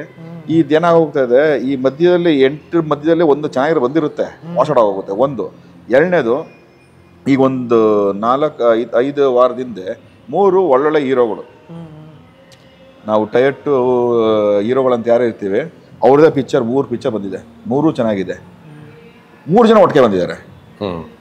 ಜನ ಯಾವುದಕ್ಕೆ ಹೋಗ್ಬೇಕು? ಇವೊಂದಕ್ಕೆ ಹೋಗೋದು, ಅವನಿಗೆ ಹೋಗೋದು, ಇನ್ನೊಂದೊಬ್ಬ ಹೋಗೋದು. ಬೇಡ ಬಿಡಪ್ಪ ಯಾವುದೋ ಒಂದು ನೋಡೋದು, ಇಲ್ಲ ಬೇಡ ಬಿಡು 3 ಜನ OTT ಹೋಗೋ, ಟಿ ವಿಲೋ ಬರ್ತಾರೆ. ಇವತ್ತು ಎಲ್ಲದಕ್ಕಿಂತ ಮೇಜರು ಎಲ್ಲ ಪ್ರೊಡಕ್ಷನ್ಗಾಗಲಿ ಎಕ್ಸಿಬಿಟರ್ಸ್ಗಾಗಲಿ ಮೇಜರು ಪ್ರಾಬ್ಲಮ್ ಆಗಿರೋದು ಪಿಡಂಭೂತ ಅಂತ ಹೇಳಬೇಕು ಪದ ಇದ್ದಾನೆ, ಟೆಲಿಗ್ರಾಮ್. ಇವತ್ತು ನಾನು ಥಿಯೇಟ್ರಲ್ಲಿ ನಾನು ಇನ್ನೂ ನಾನು ಓನರಾಗಿ ನಾನೇ ಪಿಕ್ಚರ್ ನೋಡ್ಕೊಂಡು ಈಚೆ ಬಂದಿರಲ್ಲ. ಆಲ್ರೆಡಿ ಪ್ರಿಂಟ್ ಈಚೆ ಬಂದಿರುತ್ತೆ, ಪೈರಸಿ ಈಚೆ ಬಂದಿರುತ್ತೆ. ಟೆಲಿಗ್ರಾಮ್ನ ನಾವು ಅಥವಾ ಪೈರಸಿನ ಕಂಟ್ರೋಲ್ ಮಾಡಿದ ಹೊರತು ನಮಗೆ ಎಕ್ಸಿಸ್ಟೆನ್ಸ್ ಇಲ್ಲ ಸರ್. ಸರ್, ಈಗ ಥಿಯೇಟರ್ಗಳ ಬಗ್ಗೆ ತುಂಬ ಕ್ಯೂರಿಯಾಸಿಟಿ ಇರುತ್ತೆ, ಹೆಂಗೆ ನಡೀತೆ ಏನು ಅನ್ನೋದೆಲ್ಲ. ಫಾರ್ ಎಕ್ಸಾಂಪಲ್ ಹೇಳೋದಾದ್ರೆ, ಒಂದು ಥಿಯೇಟ್ರ್ ಒಬ್ಬ 100 ರೂಪಾಯಿ ಕೊಟ್ಟು ಆಡಿಯನ್ಸ್ಗೆ ಹೋಗ್ತಾನೆ ಅನ್ನೋದಾದರೆ, ಆ 100 ರೂಪಾಯಿಲಿ ಥಿಯೇಟ್ರ್ ಓನರ್ಗೆ ಎಷ್ಟು ಬರುತ್ತೆ, ಪ್ರೊಡ್ಯೂಸರ್ಗೆ ಎಷ್ಟು ಬರುತ್ತೆ, ಹೇಗೆ ವರ್ಕ್ ಆಗುತ್ತೆ? 100 ರೂಪಾಯಿಲಿ 12 ರೂಪಾಯಿ ಗೌರ್ಮೆಂಟ್ಗೆ ಹೋಗುತ್ತೆ, ಗೌರ್ಮೆಂಟ್ ಟ್ಯಾಕ್ಸಸ್ ಹೋಗುತ್ತೆ, GST. ಇನ್ನು ಉಳ್ಕೊಂಡಿದ್ದು 88 ರೂಪಾಯಿನೂ ಪ್ರೊಡ್ಯೂಸರ್ದೆ. ಪ್ರೊಡ್ಯೂಸರ್ ಅದಾದಮೇಲೆ ನಾವು ಪಿಕ್ಚರ್ ರಿಲೀಸ್ ಮಾಡೋಕ್ಕೆ ಮುಂಚೆನೇ ಇಲ್ಲ ಬಂದಿದ್ದ ಕಾಸಲ್ಲಿ ನಂದಿಷ್ಟು ನಿಂದಿಷ್ಟು ಅಂತ ಹಂಚ್ಕೋತೀವಿ. ಇಲ್ಲ ಅಂದರೆ ನನಗಿಷ್ಟು ಕೊಟ್ಬಿಡು, ಏನು ಬಂದು ನೀನು ತೊಗೊಂಡೋಗು, 2 ಟರ್ಮ್ಸು. ಇನ್ನು ಈ 2 ಟರ್ಮ್ಸಲ್ಲಿ ಬೇರೆ ಬೇರೆ ಥರದ ಅಡ್ವಾನ್ಸ್ ಕೊಡೋದು ಅಥವಾ NRI ಕೊಡೋದು, FH ಕೊಡೋದು ಅಂತ ಬೇರೆ ಬೇರೆ ಟರ್ಮ್ಸ್ ಇದೆ. ಆದರೆ ಮೂಲ ಟರ್ಮ್ ಇವೆರಡೆ, ಪರ್ಸೆಂಟೇಜು ಇಲ್ಲ ಬಾಡಿಗೆ. ಬೇರೆ ಸ್ಟೇಟಲ್ಲಿ ಇದಿಲ್ಲ, ಈ NRI ಸಿಸ್ಟಮು, ನಾನ್ ರಿಟರ್ನಬಲ್ ಅಡ್ವಾನ್ಸು ಎಲ್ಲ, ಆ ಸಿಸ್ಟಮ್ ಎಲ್ಲ ಇಲ್ಲ. ಅವರೆಲ್ಲ ಕ್ಲಿಯರ್ ಆಗಿಬಿಟ್ಟವ್ರು, ಪಾಲಿಸಿ ಇಟ್ಕೊಂಡ್ಬಿಟ್ಟವ್ರು. ಇಲ್ಲಿ ಅದೆಲ್ಲ ಇಲ್ಲ, ಪಾಲಿಸಿ ಎಲ್ಲ ಇಲ್ಲ. ಸ್ಟುಡಿಯೋ ಬ್ಯಾಕಿಂಗ್ ಇಲ್ಲ. ಸ್ಟುಡಿಯೋ ಬ್ಯಾಕಿಂಗ್ ಅಂದರೆ ಹಾಲಿವುಡ್ಡಲ್ಲಿ ಇವಾಗ ಪ್ರೊಡಕ್ಷನ್ ಆಗಲಿ, ಅಲ್ಲೂ ಆತವೆ 1000 ಪಿಕ್ಚರ್ ಆತವೆ, ಇಲ್ಲೂ 1000 ಪಿಕ್ಚರ್ ಆಗ್ತದೆ. ಇಂಡಿಯಲ್ಲಿ ಪ್ರೊಡಕ್ಷನ್ ಎಷ್ಟನ್ನ ಮಾಡಲಿ, ಅಲ್ಲೇನು ಮಾಡ್ತಾರೆ studio. For example 20th Century Fox, Columbia, Warner Brothers, ಯಾರು ಅದನ್ನು ಅಕ್ವೈರ್ ಮಾಡ್ತಾರೋ ರೈಟ್ಸ್ನ, ಅಲ್ಲಿ ಪ್ಯಾನಲಲ್ಲಿ ಪ್ರೊಜೆಕ್ಟ್ ಮಾಡಿ ಸ್ಕ್ರೀನ್ ಮಾಡಿಬಿಟ್ಟು ಅವ್ರು ಹೇಳ್ತಾರೆ ಈ ಸಿನಿಮಾ ಯಾವ ಫಾರ್ಮ್ಯಾಟಲ್ಲಿ ರಿಲೀಸ್ ಆಗಬೇಕು ಅಂತ. ಥಿಯೇಟ್ರಿಕಲ್ಲ, ಸ್ಯಾಟಲೈಟಾ, OTTನ, ಇಲ್ಲ DVD-ನ. For example slumdog millionaire DVD release ಅದು ಮಾಡಿಬಿಟ್ಟಿರೋದು. ಅದು it won't run in all these 3 ಇದರಲ್ಲಿ ಅಂತ. ಗ್ರಾಮಿ ಗೆದ್ದ ಮೇಲೆ ಅದನ್ನು ತಂದು ಥಿಯೇಟ್ರಿಕಲ್ಲು ಎಲ್ಲ ಬೇರೆ ಸೆಕ್ಟ್ರಿಗೆ ಬರ್ತದೆ. ಆ ಥರ ಒಂದು ಸ್ಟುಡಿಯೋ ಬ್ಯಾಕಿಂಗ್ಸ್ ಇರಬೇಕು. ಸ್ಟುಡಿಯೋ ಬ್ಯಾಕಿಂಗ್ ಇದ್ದರೆ ಸ್ಟುಡಿಯೋ ಅವ್ರು ಏನು ಮಾಡ್ತಾರೆ, ಒಂದು ಚೈನು, ಅಲ್ಲಿ AMC ಇದೆ ಅಮೆರಿಕಲ್ಲಿ, ಅಮೆರಿಕನ್ ಮೂವಿ ಚೈನ್.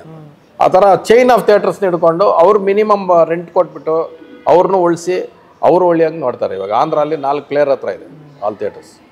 ಅವ್ರು ಥಿಯೇಟ್ರ್ ಉಳಿಸ್ತಾವ್ರೆ. ಈ ಲಾಸ್ 6 ತಿಂಗಳದ್ದು ಅವರು ತಗೊತಾ ಇದ್ದಾರೆ. ಥಿಯೇಟ್ರ್ ಅವ್ರನ್ನ ಉಳಿಸ್ತವ್ರೆ. ಯಾಕಂದರೆ ಅವನು ನೆಕ್ಸ್ಟ್ 6 ತಿಂಗಳು ಸಂಪಾದನೆ ಮಾಡಿದಾಗ ಅವ್ನಿಗೇನು ಎಕ್ಸ್ಟ್ರಾ ಕೊಡಲ್ಲ. ಇಲ್ಲಿ ಫಾರ್ಮುಲಾ ಇಲ್ದಿರ ನಾವು ಇಲ್ಲಿಗೆ ಸೋತಾಗೂ ಸೋಲ್ಬೇಕು ಎಕ್ಸಿಬಿಟ್ರು, ಅಲ್ಲಿ ಗೆದ್ದಾಗೂ ಎಕ್ಸಿಬಿಟ್ರೆ ಸೋತ್ಬಿಡ್ಬೇಕು. ಹೌದು. 2 ಕಡೆ ಎಕ್ಸಿಬಿಟ್ರ್ ಸೋತು ಅವನು ಕ್ಲೋಸ್ ಮಾಡ್ತಾರೆ. ಈಗ ಏನಾಗ್ತದೆ, ಈಗ ನಮ್ಮಲ್ಲಿ ಇಂಡಸ್ಟ್ರಿ ಅಂತ ನಾನು ಅನ್ನೋದನ್ನ ಫಸ್ಟ್ ಬಿಡಬೇಕು. ಇದು ಎಲ್ಲರಿಂದ ಆಗ್ತಿದೆ ಅಂತ ಹೇಳ್ತಲ್ಲ ನಾನು. ಇದೇನಾಗೋಗಿದೆ ನಮ್ಮಲ್ಲಿ 2000 ವರ್ಷದವರೆಗೂ ನಮ್ಮಲ್ಲೂ ಪಾಲಿಸೀಸು ಸ್ವಲ್ಪ ಕಂಟ್ರೋಲ್ ಇದ್ವಿ. ನಾವು ಚೇಂಬರ್ ಕಂಟ್ರೋಲ್ ಮಾಡ್ತಿತ್ತು ಎಲ್ಲಾನು. ನಮ್ಮಲ್ಲಿ ಸ್ಕ್ರೀನಿಂಗ್ ಕಮಿಟಿ ಇತ್ತು, ಎಷ್ಟು ವಾರಕ್ಕೆ ಎಷ್ಟು ಪಿಕ್ಚರ್ ರಿಲೀಸ್ ಮಾಡಬೇಕು ಅಂತ ಇತ್ತು, ಯಾರು ಬರಬೇಕು ಅಂತ ಇತ್ತು, ಪ್ರತಿಯೊಂದಿತ್ತು. ಅದು ಏನಾಗೋದು, ನಮ್ಮ ಇಂಡಿಯಾದಲ್ಲಿರೋ ಕಾನೂನೇ ನಮಗೆ ತೊಡಕಾಯ್ತು. ನಮ್ಮ ಎಲ್ಲರೂ ಲೀಗಲ್ ಮಾತಾಡೋಕೆ ಶುರು ಮಾಡಿದ್ರು, ಫಂಡಮೆಂಟಲ್ ರೈಟ್ಸ್ ಮಾತಾಡೋಕೆ ಶುರು ಮಾಡಿದ್ರು. ಇಲ್ಲೇನಾಗುತ್ತೆ, ಈಗ ನಾನು ಒಂದು ಇಂಡಸ್ಟ್ರಿ ಇದ್ದೀನಿ ಅಂದರೆ ನಾನು ಜೊತೆಲಿದ್ದೀನಪ್ಪ ಅನ್ನೋ ಒಂದು ಭಾವನೆ ಬರಬೇಕು. ಇಲ್ಲಿ ಅದಿಲ್ಲ, ಅದು ಇಲ್ದಿರೋಕ್ಕಿದೆ ನಮ್ಮ ಮೇಜರ್ ಕಾರಣ. ಈಗ ನನಗೆ ಆಯ್ತಪ್ಪ, ಈಗ ಮೂವಿ ಇಲ್ದಿರೋ ಟೈಮಲ್ಲಿ ನಂಗೆ ಲಾಸ್ ಆಗಿದೆ, ಆಯ್ತು ಓಕೆ ತಡ್ಕೋತೀನಿ. ಯಾಕಂದ್ರೆ ಯಾವ ಮೂವಿಲು ಯಾವ ಬಿಸ್ನೆಸ್ಸಲ್ಲೂ ಲಾಸ್ ಸಿಗಬಾರ್ದ ಇರುತ್ತೆ ಅಂತ ನಾನು ತಡ್ಕೋತೀನಿ. ನನಗೆ ಬರೋ ಟೈಮಲ್ಲೂ ನಾನು ಆ ಥರ ಕಿತ್ಕೊಂಡಾಗ ಐ ಕ್ಯಾನ್ ಸರ್ವೈವ್. ಕೇಳಿದ್ರಲ್ಲ ಹೆಂಗ್ ಥಿಯೇಟರ್ ನಡೀತಾ ಇದೆ ಅಂದರೆ, ಇವಾಗ ಮಲ್ಟಿಪ್ಲೆಕ್ಸ್ ಹೆಂಗೆ ನಡೀತಾ ಇದೆ, 50-50 ಶೇರಿಂಗಲ್ಲಿ ನಡೀತಾ ಇದೆ. 50-40-30 ಅಂತ ವೀಕ್ ವೈಸ್ ಅವ್ರು ರೆಡ್ಯೂಸ್ ಮಾಡ್ಕೊಂಡು ಹೋಗ್ತಾರೆ ಶೇರಿಂಗ್. ಅದೇ ಸಿಸ್ಟಮ್ ಸಿಂಗಲ್ ಸ್ಕ್ರೀನಿಗೆ ಬರಬೇಕು ಅಂದರೆ ಅದು ಬರ್ತಾ ಇಲ್ಲ. ಬಂದರೆ ಇಲ್ಲೂ ತಡ್ಕೊತಾ ಇದೆ. ಅವ್ರವ್ರದ್ದು ಆ ವಾರ ಸಿನಿಮಾ ರಿಲೀಸ್ ಆಗೋದು ನಾನು ಬೆನಿಫಿಟ್ ಮಾಡ್ತೀನ ಇಲ್ವಾ ಅಂತ ನೋಡಿ ಅವ್ರು ಲಾಸ್ ಆಗ್ತಾ ಇದ್ದಾರೆ. 90% ಫೇಲ್ಯೂರ್ ಇಂಡಸ್ಟ್ರಿ ಇದು. ಸರ್ಕಾರನೂ ಅಷ್ಟು ಟ್ಯಾಕ್ಸ್ ಹಾಕ್ಬಾರ್ದು ಇದಕ್ಕೆ. Failure industry 90%. ಮಿಕ್ಕಿದ 95%ಅಲ್ಲಿ 3% ಅಬವ್ ಆ್ಯಾವ್ರೇಜು, 2-3% ಸೂಪರ್ ಹಿಟ್. ಒಂದು ಶಾರುಖ್ ಖಾನ್ 1,000 ಕೋಟಿದು ಒಂದು ಸಿನಿಮಾ ಮಾಡಿ ಬಿಸ್ನೆಸ್ ಮಾಡಿಸ್ತಾರೆ. ಆ 1,000 ಕೋಟಿ ಎಷ್ಟು ಥಿಯೇಟ್ರ್, 10,000 ಥಿಯೇಟ್ರನ್ನ ಉಳಿಸಿದ್ರೆ ಎಷ್ಟು ಇದಾಗುತ್ತೆ ಯೋಚನೆ ಮಾಡಿ. ಅದರಲ್ಲಿ ಒಂದು 1,000 ಕೋಟಿಯಲ್ಲಿ ನಮ್ಮ 1,000 ಬೇಡ 100 ಕೋಟಿ ಬಂದರು ಈ 10,000 ಥಿಯೇಟ್ರಿಗೆ ಡಿವೈಡ್ ಆದರೆ ಅದು ಉಳಿಸುತ್ತೆ.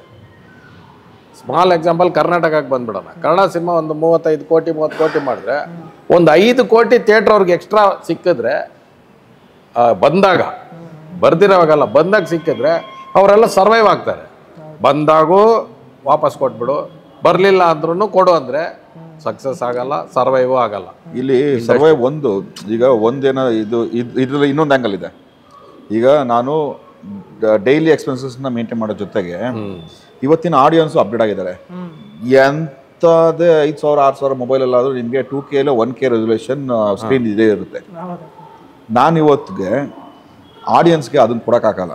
ಹೌದು, ಕೆಲವು ಬೆಳ್ಳೆಣಿಕೆ ಥಿಯೇಟ್ರ್ಗಳು ನಮ್ಮಂಥವ್ರು ಅಷ್ಟೇ ಇವತ್ತಿಗೂ ಅಪ್ಗ್ರೇಡ್ ಆಗಿ ನಾವು ಹೊಸ ಪ್ರಾಜೆಕ್ಟ್ಗೆ ಇನ್ವೆಸ್ಟ್ ಮಾಡೋಷ್ಟು ತಾಕತ್ತಿದ್ದು ಮಾಡ್ತಾಯಿದ್ದೀವಿ. ಯಾಕೆಂದರೆ ನಾವು ರಿಟರ್ನ್ಸ್ ತೊಗೋತಾ ಇದ್ದೀವಿ, ಅದ್ರ ತಕ್ಕಂಗೆ ಕೊಡ್ತಾ ಇದ್ದೀವಿ.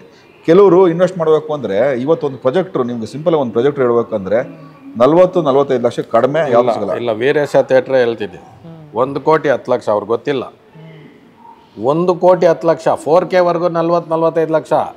ಇವಾಗ ಲೇಸರ್ ಬಂದಿದೆ. ನೆಕ್ಸ್ಟ್ ಅವ್ರೇನು ಮಾಡ್ತಾರೆ, ಪ್ರೊಜೆಕ್ಟ್ರವರು ಕರೆಕ್ಟಾಗಿ ಅದನ್ನು ನಿಲ್ಲಿಸ್ಬಿಟ್ರು. ಜನಾನ್ ಬಲ್ಪ್ ನಿಲ್ಲಿಸ್ಬಿಟ್ಟು ಇವಾಗ ಲೇಸರ್ಗೆ ತಂದುಬಿಟ್ರು. ನಮ್ಗೆ ಜನಾನ್ ಬಲ್ಪ್ ಇಲ್ಲ, ಇರೋರು ಹಂಗೆ ಇದ್ದೀವಿ ಅಷ್ಟೇ. 4K ಇಂದ ನಾನು ಲೇಸರ್ಗೆ ಹೋಗೋಕ್ಕೆ 1 ಕೋಟಿ 10 ಲಕ್ಷ ಬೇಕು ಇವ್ರ ಥಿಯೇಟ್ರಿಗೆ, ಇನ್ಕ್ಲೂಡಿಂಗ್ GST. ಇಷ್ಟು ಇನ್ವೆಸ್ಟ್ಮೆಂಟು ಎಲ್ಲಿಂದ ನಾವು 1 ಕೋಟಿ ಒಂದು ಪಿಕ್ಚರ್ಗೆ ಒಂದು ಇದಕ್ಕಾದ್ರೆ 1 ವರ್ಷ ಅಲ್ಲ 1 ಕೋಟಿ ದುಡಿಯಲ್ಲ ನಾವು. ಅಲ್ಲ, ಇದು 1 ವರ್ಷ ಅಲ್ಲ, ದುಡ್ಡು ಯಾವಾಗ ತೆಗಿಯೋದು ಆಗಲ್ಲ ಸರ್. ಈ ಪ್ರಾಜೆಕ್ಟ್ರು ನಾನು ಮ್ಯಾಕ್ಸಿಮಮ್ 6 ವರ್ಷ ಓಡಿಸ್ಬೋದು ಅಷ್ಟೇ. ನನ್ನ ಬಂಡವಾಳ 6 ವರ್ಷದಲ್ಲಿ ವಾಪಸ್ ತೆಗಿಬೇಕು. ಆಮೇಲೆ ಇವಾಗ ಅಟ್ಮಾಸ್ ಸೌಂಡ್ ಅಂತ ಹೇಳಿದ್ನಲ್ಲ, ಅವರ ಇವಾಗೆಲ್ಲ ಸರ್ವರ್ಗಳು ಅದು ಒಂದು ಇಷ್ಟು ವರ್ಷ ಅಂತ ಆಗೋಗಿದೆ. ಇವಾಗ ನೀವು ಮೊಬೈಲ್ ತಗೊಂಡ್ರೆ ಅದನ್ನ ಇದು ಏನು ಅಪ್ಡೇಟ್ ಕೊಡಲ್ಲ. ಅಪ್ಡೇಟ್ ಮಾಡಿದಾಗ ಎಲ್ಲ ಫೇಲ್ ಆಗ್ಬಿಡ್ತವೆ. ಹೊಸ ತಿರ್ಗಾ ಸರ್ವರ್ ತಗೊಬೇಕು ನಾವು. ಯಾಕಂದ್ರೆ ಈ ತರ ಇನ್ವೆಸ್ಟ್ಮೆಂಟ್ ಎಲ್ಲಿ ಎಂಡ್ ಆಗೋದು. ಅವಾಗ ಏನಾಗಿತ್ತು, ನಾವು ಇವಾಗ 30 ವರ್ಷದಿಂದ ಇವೆಲ್ಲ ಮಾತಾಡಿದ್ವಿ. ಇವೆಲ್ಲ ಬರೋಕ್ಕೆ ಮುಂಚೆ, ಟೆಕ್ನಾಲಜಿ ಬರೋಕ್ಕೆ ಮುಂಚೆ ಏನಾಗಿತ್ತು, ಸ್ಪೀಕರ್ ಹಾಕೋದ್ವಾ ಅವು 30 ವರ್ಷ ತಡೆಯವು, ಪ್ರೊಜೆಕ್ಟ್ರ್ ಹಾಕೋದ್ವಾ 100 ಇಯರ್ಸ್ ತಡೀತದೆ. ಅದೇನಾಗಲ್ಲ ಆ ಪ್ರೊಜೆಕ್ಟ್ರು, ಬರೀ ಸ್ಪೇರ್ಸ್ ಹೋಗುತ್ತೆ, ಸಣ್ಣ ಸ್ಪೇರ್ಸ್. ಅವೇನು ವೆರಿ ನೆಗ್ಲಿಜಿಬಲ್. ಪ್ರಿಂಟ್ ಪ್ರೊಡ್ಯೂಸರ್ ಕೊಡೋರು ಇದಾಗೋದು. ಇವತ್ತು ಪಾಪ ಪ್ರೊಡ್ಯೂಸರ್ ಕೈಲಿ ಆ ಕಂಟೆಂಟ್ ಫೀಸ್ ಕಟ್ಟೋಕ್ಕಾಗ್ತಾ ಇಲ್ಲ. ಪ್ರಿಂಟ್ ಫೀಸು ಥಿಯೇಟ್ರ್ ಅವ್ರನ್ನೇ ಕಟ್ಕೊತಾರೆ ಕೆಲವು ಕಡೆ. ಯಾಕಂದರೆ ಅದು ರಿಟರ್ನ್ಸ್ ಬರ್ತಾ ಇಲ್ಲ. ಸಿನಿಮಾ ಕೊಡ್ತಾರೆ ಪಾಪ, ಅವ್ರು ಸಿನಿಮಾ ಇಲ್ಲ ಸಿನಿಮಾ ಹಾಕ್ಕೊಂಡ್ಲಿ ಅಂತ ಪೋಸ್ಟ್ರ್ ಅಮೌಂಟನ್ನು ಇದ್ರದ್ದು ಕೊಟ್ಬಿಡಪ್ಪ ಅಂತಾರೆ, ಕಂಟೆಂಟ್ ಫೀಸು. ಅದು ಕೊಟ್ಟರೆ ಅವ್ನು ರಿಕವರಿ ಅದಲ್ಲಿ ಬರ್ತಾ ಇಲ್ಲ ಅಂದರೆ ಅವ್ರು ಏನು ಮಾಡ್ಬೇಕು ಹೇಳಿ, ಎಲ್ಲಿ ಇನ್ವೆಸ್ಟ್ ಮಾಡ್ತಾರೆ ಅವರು. ಈಗ ಇನ್ನೊಂದು ಎಕ್ಸಾಂಪಲ್ ಹೇಳ್ತೀನಿ. ಕರ್ನಾಟಕದಲ್ಲಿ ಮಾತಾಡೋದಾದ್ರೆ ಒಂದು ಥಿಯೇಟ್ರು, ಈಗ ನಾನು 50 ವರ್ಷದಿಂದ ಥಿಯೇಟ್ರು ನಡೆಸ್ತಾ ಇದ್ದೀನಲ್ಲ, ನಂದು ಇನ್ನೊಂದು ಥಿಯೇಟ್ರ್ ಇದೆ, ನನ್ನ ಫ್ಯಾಮಿಲಿ ಇನ್ನೊಂದು ಥಿಯೇಟ್ರ್ ಇದೆ. ನಾನು ಯಾಕೆ 50 ಥಿಯೇಟ್ರ್ ಮಾಡೋಕ್ಕಾಗಲಿಲ್ಲ? ಮಲ್ಟಿಪ್ಲೆಕ್ಸ್ ಅವರು ಬಂದಿದ್ದು ಕೇವಲ 20-21 ವರ್ಷ ಅಷ್ಟೇ ಇರಬೇಕು. ಇದು PVR ಅಷ್ಟೇ ಬಂದು ಇಷ್ಟು ವರ್ಷದಲ್ಲೇ ಸಾವಿರಾರು ಸ್ಕ್ರೀನ್ಸ್ ಮಾಡಿದ್ದಾರೆ. ಹೆಂಗೆ? ಜೊತೆಗೆ ಪ್ರತಿಯೊಂದು ಥಿಯೇಟ್ರಲ್ಲೂ ಅಪ್ಗ್ರೇಡೆಡ್ ಸೀಟ್ಸು, ಅಪ್ಗ್ರೇಡೆಡ್ ಇದು ಪ್ರೊಜೆಕ್ಟರು ಮತ್ತೆ ಸ್ಪೀಕರ್ಸ್. ಹಿಂಗೆ ಅಲ್ಲಿ ಪರ್ಸೆಂಟೇಜ್ ಕೊಟ್ಟಿದ್ದಾರೆ. ಇಲ್ಲಿ ನಮ್ಮಲ್ಲಿ ಹೆಂಗಾಗೋಗಿದೆ ಅಂದರೆ, ಹೊರಗಿನವ್ರು ಬಂದಪ್ಪ ಬಾ ನೀನು ಉದ್ಧಾರ ಆಗೋ ಚೆನ್ನಾಗಿರು ಅಂತ ಕೊಟ್ಟಿದ್ದಾರೆ. ನಾವು ಉದ್ಧಾರ ಆಗ್ತೀವಿ ಕೊಡಪ್ಪ ಅಂದರೆ ಯಾರೋ ಕೊಡಲ್ಲಪ್ಪ ಅಂತಾರೆ. ಇದು ಕೇರಳ ಅಲ್ಲಿ ಎಲ್ಲ ಥಿಯೇಟ್ರು ರಿನೋವೇಟ್ ಆಗೋಗಿ, ನೀವು ಹೋಗಿ ಚೆಕ್ ಮಾಡಿ, ಎಲ್ಲ ಥಿಯೇಟ್ರು ಒಂದು ರೇಂಜ್ ಮಲ್ಟಿಪ್ಲೆಕ್ಸ್ ರೇಂಜಿಗೆ ತಂದುಬಿಟ್ಟಿದ್ದಾರೆ. ಅವ್ರಿಗೆ ಆ ಪಾಲಿಸಿಯಲ್ಲಿ ಆ ಟರ್ಮ್ಸ್ ಬರ್ತಾ ಇದೆ. ಇಲ್ಲೂ ಅಷ್ಟೇ ಹೇಳ್ತಾ ಇರೋದು, ಇವ್ರು ಸ್ಟ್ರಿಕ್ಟಾಗಿ ನೀವು ಥಿಯೇಟ್ರನ್ನ ಈ ಸ್ಟ್ಯಾಂಡರ್ಡಲ್ಲಿ ಇಟ್ಟರೆ ನಾವು ನಿಮಗೂ ಕೊಡ್ತೀವಿ ಆ ಟರ್ಮ್ಸ್ ಅಂದರೆ, ಎಷ್ಟೋ ಜನ ರಿನೋವೇಟ್ ಮಾಡಿ ತಿರ್ಗಾ ಅಪ್ಗ್ರೇಡ್ ಮಾಡಿ ಆ ಜನ ವಾಪಸ್ ಥಿಯೇಟ್ರಿಗೆ ಬರೋಕ್ಕೆ ಮಾಡ್ಬೋದು. ಇಲ್ಲೂ ದೊಡ್ಡ ದೊಡ್ಡ ಪ್ರೊಡಕ್ಷನ್ ಹೌಸಸ್ ಇದ್ದಾವೆ, ಅವರೇ ಥಿಯೇಟ್ರ್ಗಳನ್ನೆಲ್ಲ ನಡೆಸ್ಬೇಕು. ಆ್ಯಕ್ಚುಲಾಗಿ ಹೇಳ್ಬೇಕಂದ್ರೆ ಅವರೇ ಅಷ್ಟು ಥಿಯೇಟ್ರ್ಗಳನ್ನ ತಗೊಂಡು ಅವರೇ ನಡೆಸ್ಬೇಕು. ಬರೀ ಪ್ರೊಡಕ್ಷನ್ ನೋಡಬಾರ್ದು, ಅವರು ಸ್ಟೇಟ್ ಎಕ್ಸಿಬಿಷನ್ನು ನೋಡ್ಬೇಕು, ಇನ್ಫ್ರಾಸ್ಟ್ರಕ್ಚರ್ ಇಲ್ಲಿಂದ ಬೆಳೆದೋಗಿರೋದು ಎಲ್ಲರೂ. ಇದನ್ನು ಹೆಲ್ಪ್ ಮಾಡಬೇಕು ಈ ಸೆಕ್ಟ್ರಿಗೂ. ಇಲ್ಲ ಸರ್ಕಾರ ಬಂದು ಪ್ರತಿಯೊಂದು ಥಿಯೇಟ್ರಿಗೆ ₹1 ಕೋಟಿ ಕೊಟ್ಟು ನೀನು ಒಂದು 3 ವರ್ಷ ಕಾಲ ನೀನು ಮುಚ್ಚಂಗಿಲ್ಲ, ಕ್ಲೋಸ್ ಮಾಡಬಾರ್ದು, ನಿನ್ನ ಕಂಡೀಷನ್ ನಿನ್ಗೆ $1 ಕೋಟಿ ಕೊಡ್ತೀವಿ ಅಂತೇಳಿ ಸಬ್ಸಿಡಿ ಕೊಡಬೇಕು. ಸಿನಿಮಾಗೆ ಕೊಡ್ತಾ ಇದ್ದಾರಲ್ಲ, ಒಂದು ಫಿಲಮ್ಗೆ ಎಷ್ಟು ಅಂತ ಕೊಡ್ತಾ ಇದ್ದಾರೆ, ಅದು ಥರ ಒಂದು ಥಿಯೇಟ್ರಿಗೆ ಇಷ್ಟು ಅಂತ $1 ಕೋಟಿ ಸಬ್ಸಿಡಿ ಕೊಡಬೇಕು. ಅಪ್ಗ್ರೇಡ್ ಮಾಡ್ಕೊಳ್ಳಿ, ನಾನು ಹೇಳೋದು ಅಪ್ಗ್ರೇಡ್ ಮಾಡ್ಕೊಳ್ಳಿ, ಆಡಿಯನ್ಸ್ ಒಳಗೆ ಬರೋಕ್ಕೆ ಮಾಡಿ. ಒಂದೊಂದು ಥಿಯೇಟ್ರಿಗೂ ಕೊಟ್ಟರೆ ಅದು ಡೆಫಿನೆಟಾಗಿ ಅಪ್ಗ್ರೇಡ್ ಆಗಿರೋ ಥಿಯೇಟ್ರು ಇವತ್ತೂ ಕಲೆಕ್ಷನ್ ರೇಷೋ ಅಲ್ಲಿ ಅವೇ ಐ ಇದ್ದಾವೆ.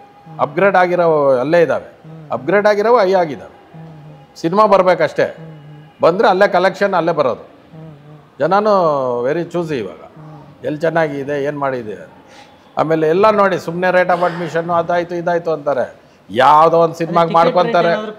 ಎಲ್ಲಿದೆ ಸರ್, ಎಲ್ಲಿ ಮೇಲೆ ಆಗಿದೆ? ₹100 ತೋರಿಸ್ತಾ ಇದ್ದೀವಿ, ಯಾರಿದ್ದಾರೆ ಇಲ್ಲಿ? ಇಷ್ಟು ದೊಡ್ಡ ಥಿಯೇಟ್ರಿಗೆ ₹100? ನೀವೇ ಯೋಚನೆ ಮಾಡಿ, ಇಲ್ಲಿ ತೋರಿಸ್ತಾ ಇದ್ದೀವಲ್ಲ ಸರ್. ₹120 ನಾನು ₹100 ಮಾಡಿ 4 ವರ್ಷ ₹100 ಇದ್ದೀವಿ, ಅಲ್ಲೇ ಇದ್ದಾರೆ. ಕರೆಕ್ಟ್ ಕರೆಕ್ಟ್ ಹೌದು.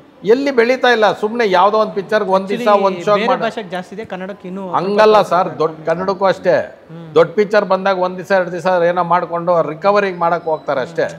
ಅಲ್ಲಿ ಪ್ರೊಡಕ್ಷನ್ ಅಡಿಷನಲ್ ಬರ್ಡನ್ಸ್ ಎಲ್ಲರಿಗೂ, ಅಡಿಷನಲ್ ಬರ್ಡನ್ ಸೆಕ್ಯೂರಿಟಿ ಬೇಕು. ಇವಾಗ ಹೊಸ ಸ್ಟಾರ್ ಫಿಲಮ್ಸ್ ಹಾಕಿದ್ರೆ ಸೆಕ್ಯೂರಿಟಿಗೆ 3 ದಿನಕ್ಕಿಂತ ಥಿಯೇಟ್ರಿಗೆ 1 ಲಕ್ಷ ಖರ್ಚಾಗೋತದೆ. ಇವ್ರು ಥಿಯೇಟ್ರಿಗಾಗಲಿ ಇಲ್ಲಾಗಿ ಸೆಕ್ಯೂರಿಟಿ ಹಾಕ್ಕೊಳಕ್ಕೆ ಥಿಯೇಟ್ರಿಗೆ. ಸೊ ಅಡಿಷ್ನಲ್ ಇದಕ್ಕೆ ಸ್ವಲ್ಪ ಅಡಿಷ್ನಲ್ ಆಗಿ ನೀವು ₹100 ಮಾರೋ ಹತ್ರ ₹200 ಮಾರ್ತಾ ಇರ್ತಾರೆ. ಅದೇನ ಸ್ವಲ್ಪ ಅಡಿಷ್ನಲ್ ಕೊಡ್ತಾರೆ ಅಂತ, ಅದೆಲ್ಲ ಅದಕ್ಕೆ ಹೋಗ್ಬಿಡುತ್ತೆ. ಅಡಿಷನ್ ಬರೋದು ಥಿಯೇಟ್ರ್ ಅವ್ರಿಗೆ ಬರೋದಿಲ್ಲ, ಅದನ್ನು ಎಕ್ಸ್ಪೆಂಡಿಚರಲ್ಲಿ ಹೊರಟೋದು. ಸರ್ ನಿಮಗೆ ನಿಮ್ಮ ಥಿಯೇಟ್ರ್ ಅಂದರೆ ಯಾವ ಸಿನಿಮಾ ತುಂಬ ಚೆನ್ನಾಗಿ ಕಲೆಕ್ಷನ್ ಆಗಿದ್ದು, ಎಷ್ಟು ಕಲೆಕ್ಷನ್ ಆಯಿತು, ಏನು? ಸೊ ತುಂಬ ಇದೆ. ರೀಸೆಂಟಾಗಿ ಹೇಳಬೇಕು ಅಂದರೆ KGF ಮತ್ತು ಕಾಂತಾರ 2 ಪಿಕ್ಚರಲ್ಲೂ ನಾನು ಮೋರ್ ದೆನ್ 1 crore ಶೇರ್ಸ್ ಕೊಟ್ಟಿದ್ದೀನಿ. ಆದರೆ ಡಿಫ್ರೆನ್ಸ್ ಏನು ಅಂದರೆ KGF ಅಲ್ಲಿ 3 ವಾರ ಕೊಟ್ಟೆ, ಕಾಂತಾರದಲ್ಲಿ 8 ವಾರದಲ್ಲಿ ಕೊಟ್ಟಿದ್ದೀನಿ.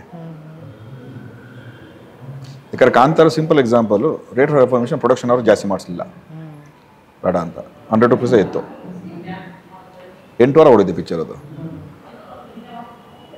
ಇನ್ನೊಂದು ಆಶ್ಚರ್ಯಗಳೇನು ಅಂದರೆ, ಮೋಸ್ಟ್ಲಿ ಕಾಂತಾರ ಅಥವಾ ಇನ್ನೊಂದು ಪಿಕ್ಚರ್ ಇರಬೇಕು, ಹೆಸರು ಗೊತ್ತಲ್ಲ, OTT ಬಂದ ಮೇಲೂ ಜನ ಥಿಯೇಟ್ರ್ ಬಂದಿದ್ದಾರೆ. 2 ವಾರ ಓಡಿದೆ. ಆಡಿಯನ್ಸ್ ವೈಸು ಕಾಂತಾರ ಜಾಸ್ತಿ ಇರುತ್ತೆ KGFಗಿಂತ. ನಂಬರ್ ಆಫ್ ಅಲ್ಲ, ರಿಪೀಟ್ ಆಡಿಯನ್ಸು. ರೇಟ್ ಕಮ್ಮಿ ಇಟ್ಬಿಟ್ರಲ್ಲ, ರಿಪೀಟ್ ಆಡಿಯನ್ಸ್ ಬರ್ತಾ ಇದ್ರು. ರೇಟ್ ಜಾಸ್ತಿ ಮಾಡಿದರೆ ರಿಪೀಟ್ ಆಗಲ್ಲ. ಒಂದು ಬಡ್ಜೆಟ್ ಇರುತ್ತೆ ಸರ್ ನಿಮ್ಮ ಹತ್ರ. ಒಂದು ಮಂತ್ಲಿ ಒಂದು ಫ್ಯಾಮಿಲಿಗೆ ಒಂದು ₹200 ಒಂದು ಹೋಗ್ಲಿ ಅಂತ ಹೇಳಿದ್ರೆ 2 ಸತಿ ನೋಡ್ತೀರ ಅಷ್ಟೇ. ಇವಾಗ ₹200 ಒಂದೇ ಸತಿ ನಾವು ತಗೊಂಡ್ರೆ 1 ಸತಿ ನೋಡಿ, ಸಿಂಪಲ್ ಅಷ್ಟೇ. ಬಟ್ ಅದೆಲ್ಲ ರೀಸನ್ ಅಲ್ಲ ಸರ್, ಅದೆಲ್ಲ ರೀಸನ್ ಅಲ್ಲ. You want to have healthy industry, follow Kerala Malayalam industry. Sir ಈಗ ನಾವು ಇಂಡಸ್ಟ್ರಿ ಅಂದರೆ ಜನ ನೋಡ್ತಾ ಇಲ್ಲ, ಥಿಯೇಟ್ರ್ ಇಲ್ಲ ಅಂತ ಅದೆಲ್ಲ ಅಂತಿದ್ರು ತುಂಬ ಫಿಲ್ಮ್ ಅವರು ನಮ್ಮ ಸಿನಿಮಾ ಅಷ್ಟು ಕಲೆಕ್ಷನ್ ಆಯಿತು, ಇಷ್ಟು ಕಲೆಕ್ಷನ್ ಆಯ್ತು ಅಂತ ಆಗ್ತಾರೆ.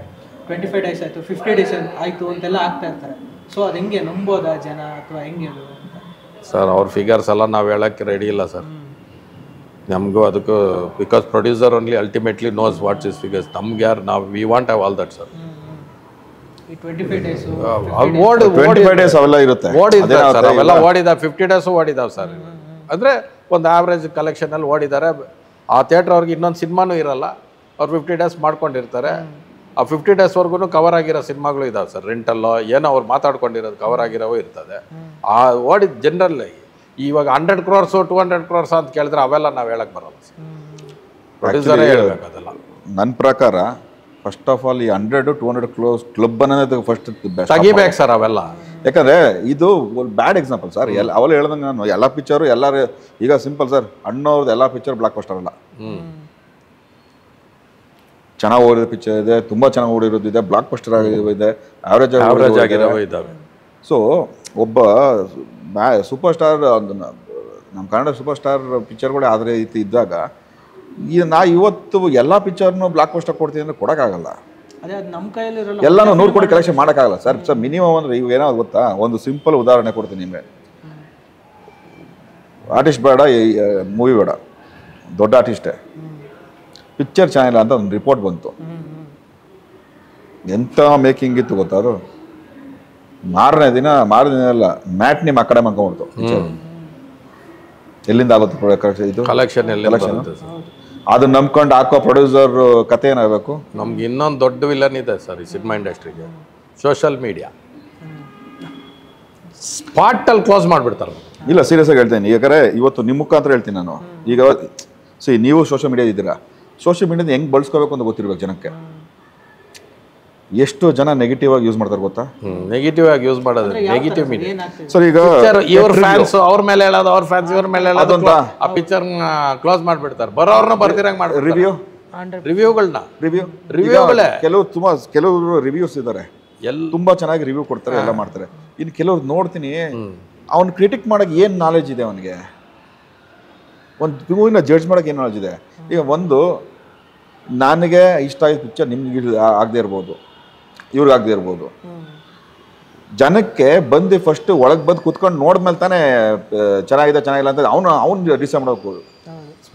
Audience is the real critics. ಇದು ರಿವ್ಯೂವರ್. ಸ್ಮಾಲ್ ಎಕ್ಸಾಂಪಲ್ ಹೇಳ್ತೀನಿ. ಆಡಿಯನ್ಸ್ ಆಗಿ ನಾನು ಫೇಸ್ಬುಕ್ ಅಲ್ಲಿ ಹಾಕಂತೀನಿ, ನಾನು ಆಡಿಯನ್ಸ್ ಆಗಿ ನನ್ನ ವಿಡಿಯೋದಲ್ಲಿ ಹೇಳ್ತೀನಿ ನನಗೆ ಇಷ್ಟ ಆಯ್ತು ಅಂತ ಹೇಳ್ಕೊಳ್ಳಿ. ಹೇಳಿ ಸರ್, ಚೆನ್ನಾಗಿಲ್ಲ ಚೆನ್ನಾಗಿಲ್ಲ ಹೇಳಿ. ನಾವು ಹೇಳಬಾರ್ದು ಅಂತ ಕೂಡ ಹೇಳಲ್ಲ ಸರ್, ಹೇಳಿ. ಫಸ್ಟು ಅದ್ರ ಹಿಂದ್ಗಡೆ 1000 ಜನ ಕೆಲಸ ಮಾಡಿರ್ತಾರೆ. ಅದನ್ನ ನಂಬ್ಕೊಂಡು 1,00,000 ಜನ ಥಿಯೇಟ್ರ್ ಅವರು, ಸ್ಟಾಫ್ ಎಲ್ಲ ಬದುಕಿರ್ತಾರೆ ಅದ್ರ ಹಿಂದ್ಗಡೆ. ಸೂಪರ್ ಸ್ಟಾರ್ಗಳಿದ್ರಲ್ಲ, ಅಣ್ಣವರು, MGR, NTR, ಅವ್ರು ಏನು ಹೇಳೋರು ಗೊತ್ತಾ ಸರ್? ನನ್ನಿಂದ ಬರೀ ನಾನು ಪ್ರೊಡ್ಯೂಸರು, ಥಿಯೇಟ್ರಲ್ಲ, ಆಚೆ ಕಳ್ಳಕಾಯಿ ಮಾರೋನು ಬದುಕಬೇಕು, ಸೈಕಲ್ ರಿಕ್ಷಾಲ್ ಬರೋನು ಬದುಕಬೇಕು ಅಂದರು. ಅಲ್ಲಿ ರಿವ್ಯೂಗಳು ಇರಲಿಲ್ಲ ಆ ಕಾಲದಲ್ಲಿ.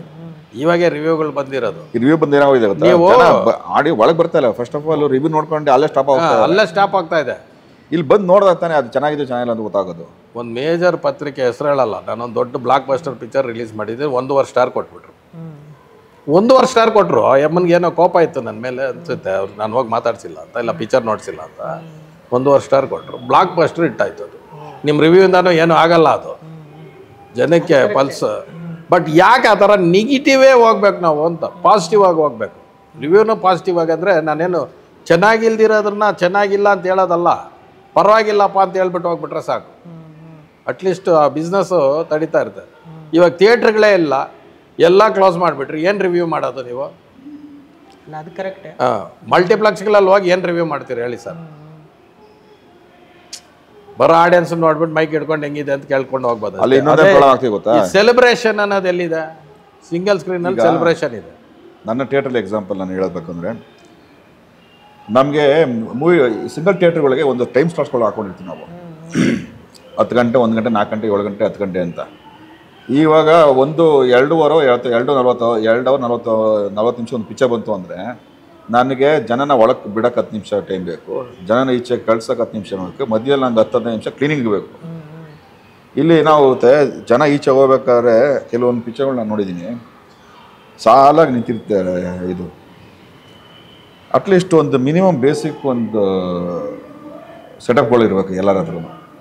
ಮೊಬೈಲು, ಹಿಂಗೆ ಮೊಬೈಲಲ್ಲೇ ಒಂದು ಟ್ರೈಪಾಡ್ ಹಾಕ್ಕೊಂಡು ಮೊಬೈಲ್ ಹಿಡ್ಕೊಂಡು ನಿಂತ್ಕೊಳ್ತಾರೆ, ಅದು ತಪ್ಪು. ಒಂದು ಬೆಳೆಯೋಕ್ಕೋಸ್ಕರ ಮಾಡಲಿ, ನಾನು ಅದಕ್ಕೆ ಎಂಕರೇಜ್ ಮಾಡ್ತೀನಿ. ನಾನು ಯಾರೂ ಬೇಡ ಅಂತ ಹೇಳಲ್ಲ, ನಾನು ರಿಕ್ವೆಸ್ಟ್ ಮಾಡ್ಕೊತೀನಿ ಎಲ್ಲರನ್ನೂ, ದಯವಿಟ್ಟು ಆಡಿಯನ್ಸ್ ಈಚೆ ಹೋಗ್ಬಿಡಿ. ಸರ್ ಇಷ್ಟೊತ್ತು ಮಾತಾಡಿದ್ರಿ, ಬಟ್ ಈಗ ಕೊನೆಯದಾಗಿ ಈ ವಿಷಯದ ಬಗ್ಗೆ, ಥಿಯೇಟ್ರ್ ಬಗ್ಗೆ ಕೊನೆಯದಾಗಿ ಹೇಳೋದಾದ್ರೆ ಏನು ಹೇಳ್ತೀರಿ ನೀವು? ಎಲ್ಲ ಪ್ರೊಡಕ್ಷನ್ ಹೌಸನ್ನು ರೀಥಿಂಕ್ ಮಾಡಬೇಕು. ಸುಮ್ಮನೆ ಏನೋ ಒಂದು ಸಿನಿಮಾ ಮಾಡಬೇಕು ಅಂತ ಸುಮ್ಮನೆ ಬಂದುಬಿಟ್ಟಿದ್ದಾರೆ ಸರ್. ಬೇರೆ ಬಿಸ್ನೆಸ್ಸಿಂದ ದುಡ್ಡಿದ್ರೆ ಸಾಕು ಒಂದು ಸಿನಿಮಾ ಮಾಡೋಣ ಅಂತ. ಆ ಥರ ಪ್ರೊಡಕ್ಷನ್ ಆಗಬಾರ್ದು ಸರ್. ಆ ಪ್ರೊಡಕ್ಷನ್ ಆಗಲಿ ಬೇಕಂದರೆ ಬಿಕಾಸ್ ಲಾಟ್ ಆಫ್ ಎಂಪ್ಲಾಯ್ಮೆಂಟ್. ಎಷ್ಟೋ ಜನ ಒಂದು ಥಿಯೇಟ್ರ್ ಒಂದು ಸಿನಿಮಾಯಿಂದ ಕೆಲಸ ಮಾಡ್ತಾರೆ. ಅಟ್ಲೀಸ್ಟ್ ಬೇಸಿಕ್ಲಿ ಒಂದು 300 ಜನ ಆದರೂ ಅದರಿಂದ ಕೆಲಸ ಮಾಡ್ತಾರೆ. ಅವ್ರದ್ದನ್ನು ಆಗಲಿ ಪ್ರೊಡಕ್ಷನ್ನು. ಅದೆಲ್ಲ ತಂದು ಥಿಯೇಟ್ರಿಗೆ ರಿಲೀಸ್ ಮಾಡೋಕ್ಕೆ ಹೋಗ್ಬಾರ್ದು ಸರ್.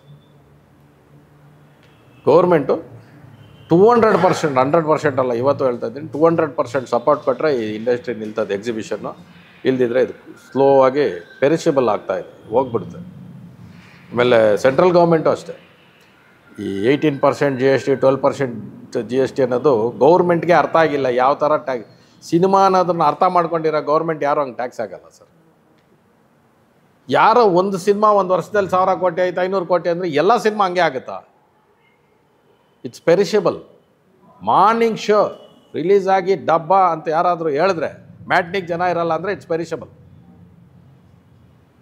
ಯಾವುದಾದ್ರೂ ಒಂದು ಪ್ರಾಡಕ್ಟ್ ಇದ್ದರೆ ಅಲ್ಲಿ ಬಿದ್ದಿರುತ್ತೆ ಸರ್. ಈ ಚೇರೇ ಇರಲಿ, ಇದು 500 ರೂಪಾಯಿ ಮಾರ್ತಾ ಇದ್ದೀರಾ, ಇಲ್ಲ ಲಾಸ್ಟ್ ವರ್ಷ ಸಿಚುವೇಶನ್ ಒಂದು 150 100ಗೆ ಮಾರ್ಬಿಟ್ಟು ಹೋಗ್ಬಿಡ್ತೀರಾ, ನಾವು ಕ್ಲೋಸ್ ಮಾಡಾಗಿದೆ ಶಾಪ್ನ. ನಾವು ಮಾರೋದು ಸರ್? ಮಾರ್ನಿಂಗ್ ಶೋ ಆದಮೇಲೆ ಏನು ಮಾರೋದು ಹೇಳಿ? ಹಾಂ, ಅದು ಏನಕ್ಕೂ ಇರೋದಿಲ್ಲ. It's under perishable. ಇದರ ಆ್ಯಕ್ಟ್ ಪ್ರಕಾರ 5% ಇದೆ GST. ಆ GST ಪ್ಯಾಟರ್ನ್ಗೆ ಎಲ್ಲರೂ ತಂದು ಬಿಟ್ಬಿಡ್ಬೇಕು ಸರ್ ಅವರು. ಇದರಿಂದ ಏನು ಸರ್ಕಾರಕ್ಕೆ ಏನು ಅಷ್ಟು ದೊಡ್ಡ ಟ್ಯಾಕ್ಸ್ ಬರ್ತಾ ಇದೆ ಅನ್ನೋದಕ್ಕೆ ಏನಿಲ್ಲ. ಈ ಸರ್ವೈವ್ ಆಗಬೇಕಲ್ವಾ?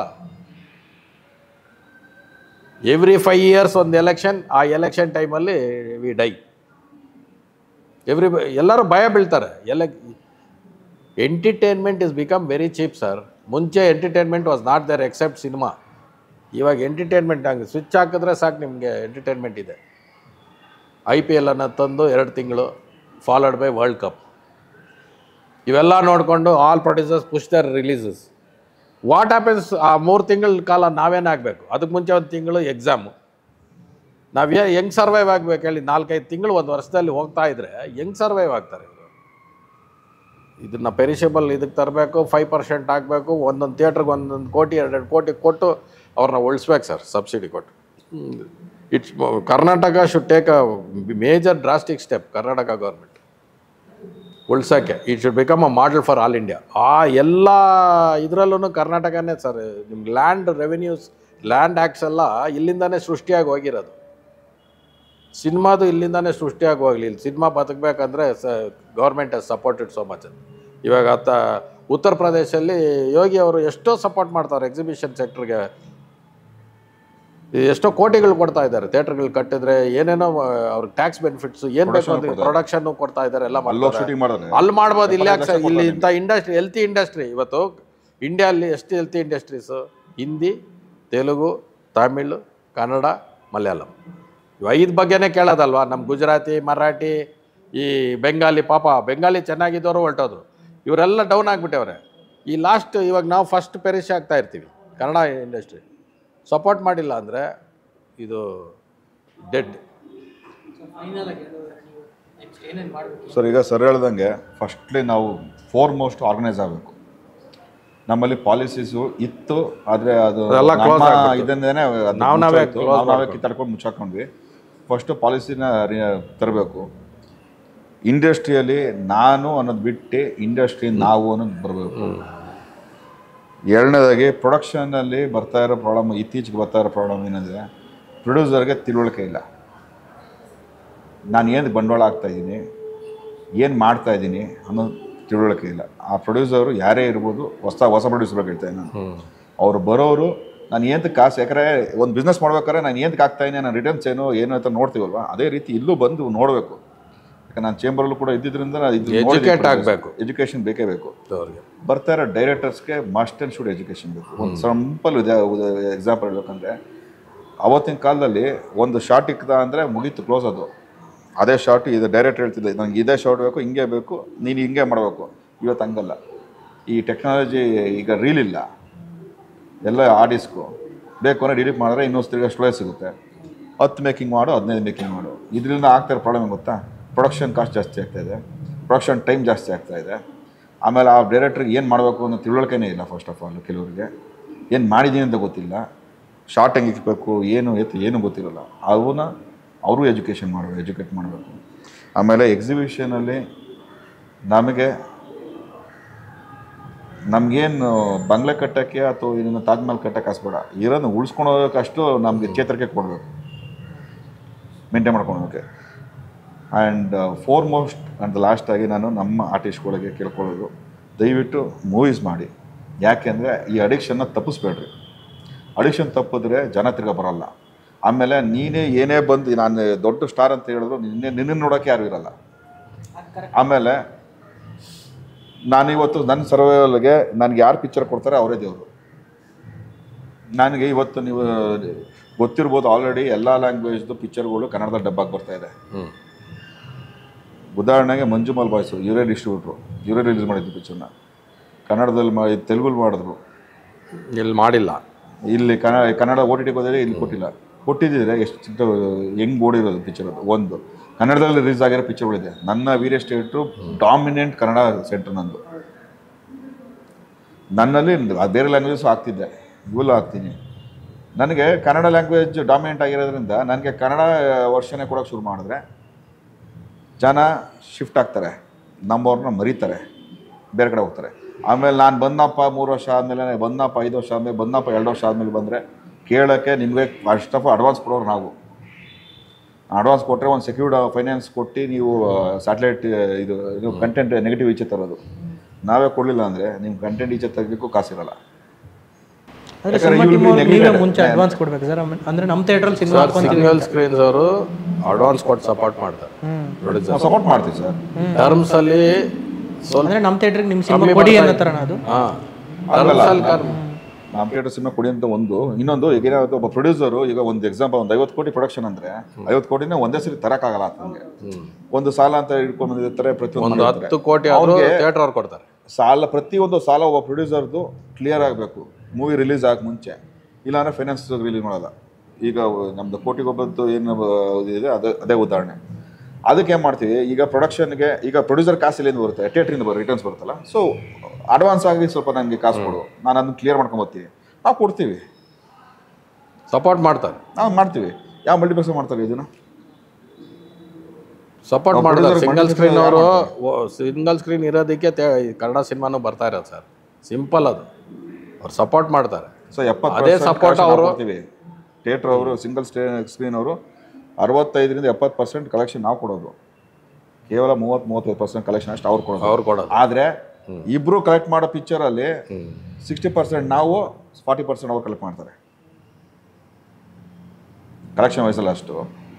ಟರ್ಮ್ಸ್ ವೈಸಲ್ಲಿ ಹಿಂಗೆ 20% ಥಿಯೇಟ್ರ್ ಅವ್ರಿಗೆ ಬರೋಲ್ಲ, 50% ಮಲ್ಟಿಪ್ಲೆಕ್ಸ್ ಬರ್ತದೆ. ಕೆಲವು ಥಿಯೇಟ್ರ್ ಬಿಟ್ಟು 20% ಮೇಲೆ ಬರೋದಿಲ್ಲ, 10% ಬರೋಲ್ಲ. ಆರ್ಟಿಸ್ಟ್ಗಳು ನಾನು ಬರೀ ಟಾಪ್ 5-6 ಜನ ಅಥವಾ 7 ಜನ ಇದ್ದಾರಲ್ಲ ಅಷ್ಟೇ ಹೇಳ್ತಿಲ್ಲ. ನಮ್ಮಲ್ಲಿ ಹೀರೋಗಳು ಕಡಿಮೆ ಇದ್ದಾರೆ. ಹೀರೋರು ಗೆಲ್ಲುತ್ತೋ ಸೋಲುತ್ತೋ ಮಾಡಿ ಸ್ವಾಮಿ ನೀವು. ಈಗ ಮಮ್ಮೂಟಿ ಅವರು 2023ರಲ್ಲಿ 4 ಪಿಕ್ಚರು, 22ರಲ್ಲಿ 23ರಲ್ಲಿ 5 ಪಿಕ್ಚರು, 2024 ಇವತ್ತು ನಾವು ಕೂತ್ಕೊಂಡು ಮಾತಾಡ್ತಾ ಇರ್ಬೇಕಾದ್ರೆ ಮೇ ತಿಂಗಳು 3 ಪಿಕ್ಚರು. ಈ ನೆಕ್ಸ್ಟ್ ವಾರ ಬರೋದಾಗ ಒಂದು ಪಿಕ್ಚರ್ ಸೇರಿಸ್ಕೊಂಡು 3 ಪಿಕ್ಚರು. ಅದು ಅದೃಷ್ಟಕ್ಕೆ ರಾಜ್ ಬಿ ಶೆಟ್ಟಿನೂ ಇದ್ದಾರೆ. ಡಬ್ ಆಗಿಲ್ಲ ಕನ್ನಡಕ್ಕೆ ಡಬ್ ಆಗಿದ್ರೆ ಅದೊಂದು 150 ಥಿಯೇಟ್ರಲ್ಲಿ ಬಂದಿರೋದು ಕರ್ನಾಟಕದಲ್ಲಿ.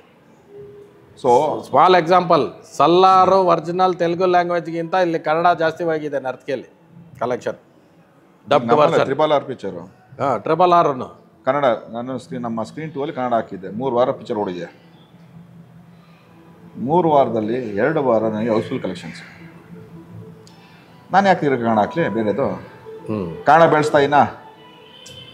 ಬೆಳೆಸ್ತಾಯಿನಪ್ಪ. ನಾನು ಯಾರು ಕನ್ನಡ ವಿರೋಧಿ ಅಂತ ಹೇಳಂಗಿಲ್ಲ. ಇನ್ನೇನು ಬೇಕು ನನಗೆ ಸರ್?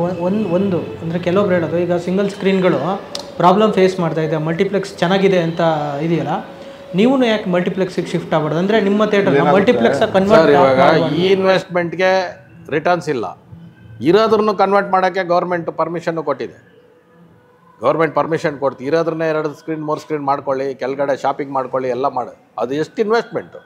ಯಾವಾಗ ರಿಟರ್ನ್ಸ್ ಇದೆ ಇವತ್ತು. ಒಂದು ಪ್ರೊಜೆಕ್ಟರ್ ಆಗೋಕ್ಕೆ ರಿಟರ್ನ್ಸ್ ಯೋಚನೆ ಮಾಡ್ತಾ ಇದ್ದೀವಿ ಇನ್ನು ಅದೆಲ್ಲ ಮಾಡಿದ್ರೆ ಎಷ್ಟು ಇನ್ವೆಸ್ಟ್ಮೆಂಟ್. ಏನಂದರೆ ಮಾಲು, ಈಗ ಮಾಲ್ಗೂ ಒಂದು ಲಿಮಿಟೇಷನ್ಸ್ ಇರುತ್ತೆ.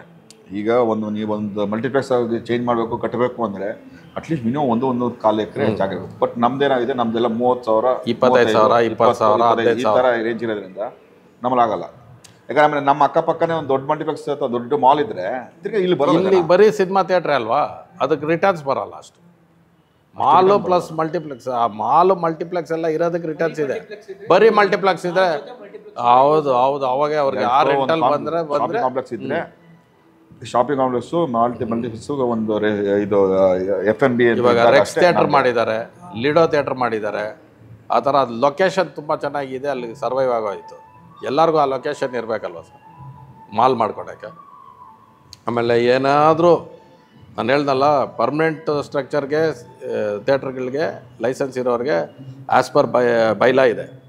ಪಾಪ ಅವರೆಲ್ಲ ಕೆಲವರು ಟೂರಿಂಗ್ ಸಿನಿಮಾನ ಸೆಮಿ ಪರ್ಮನೆಂಟಾಗಿ ಕನ್ವರ್ಟ್ ಮಾಡಿರೋರಿಗೆ ಬೈ ಚಾನ್ಸ್ ಅವರು ಡೆಮಾಲಿಷ್ ಮಾಡಿಬಿಟ್ಟು ಆ ರೋಡ್ ವಿತ್ ಇಲ್ಲ ಅಂದರೆ ಅವ್ರಿಗೆ ಏನಕ್ಕೂ ಕೊಡೋದಿಲ್ಲ. ನಮ್ಮಲ್ಲಿ ತದ್ವಸ್ ಬರಲಿಲ್ಲ ಅಂದರೆ ಈ ಒಂದು ಪರ್ಮಿಷನ್ ಕಾಲಚಕ್ರ ಅಂತೀವಲ್ಲ ನಾವು, ಆ ಕಾಲಚಕ್ರ ಮತ್ತೆ ಬರುತ್ತೆ. ಹೆಂಗೆ ಗೊತ್ತಾ, ಮೊದಲು ಸ್ಟಾರ್ಟಿಂಗಲ್ಲಿ ಪಿಕ್ಚರ್ನ ಕ್ಯಾನಲ್ಲಿ ತೊಗೊಂಡೋಗಿ ಆಯಾ ಊರಲ್ಲಿ ಪರದೆ ಹಾಕ್ಬಿಟ್ಟು ತೋರ್ಸೋರಂತೆ. ಹೌದು, ನಾಳೆ ಒಂದಿನ ಆಲ್ರೆಡಿ ಸ್ಟಾರ್ಟ್ ಆಗಿದೆ, ಇದೇನು ಹೊಸ್ತೆ ಅನ್ನಲ್ಲ, ಹಳೇದನ್ನೇ ತಿರ್ಗಾ ರೀಫರ್ಬಿಶ್ಮೆಂಟ್ ಬಂದಿದೆ. ಮೊಬೈಲ್ ಥಿಯೇಟರ್ಸ್ ಅಂತ ಬಂದಿದೆ. ನಾಳೆ ಒಂದಿನ ನಾವೇನೋ ನೆಗ್ಲೆಕ್ಟ್ ಮಾಡಿಕೊಂಡು ಇಂಡಸ್ಟ್ರಿನ ಸರಿಯಾಗಿ ದಾರಿ ತೊಗೊಂಡೋಗದೆ ಹೋದರೆ ಎಲ್ಲ ಥಿಯೇಟ್ರ್ಗಳಿರಲ್ಲ. ನೋಡಬೇಕು ಅಂದರೆ ಈ ರೀತಿ ಮೊಬೈಲ್ ಥಿಯೇಟ್ರ್ಗಳು ತೊಗೊಂಡೋಗಿ ಪಿಕ್ಚರ್ ತೋರಿಸ್ಬಿಟ್ಟು ಬರಬೇಕು. ಇವರೇ ಮಾಡ್ಕೊಟ್ರೆ ಅದೇ ಆಗುತ್ತೆ. Back to square one. Sir ಇಷ್ಟೊತ್ತು ಮಾತಾಡಿದ್ರಿ, ತುಂಬ ವಿಷಯಗಳನ್ನು ಹೇಳಿದ್ರಿ. ಥ್ಯಾಂಕ್ ಯು ಸರ್ ಇಷ್ಟೊತ್ತು ಮಾತಾಡೋಕ್ಕೆ. Thank you.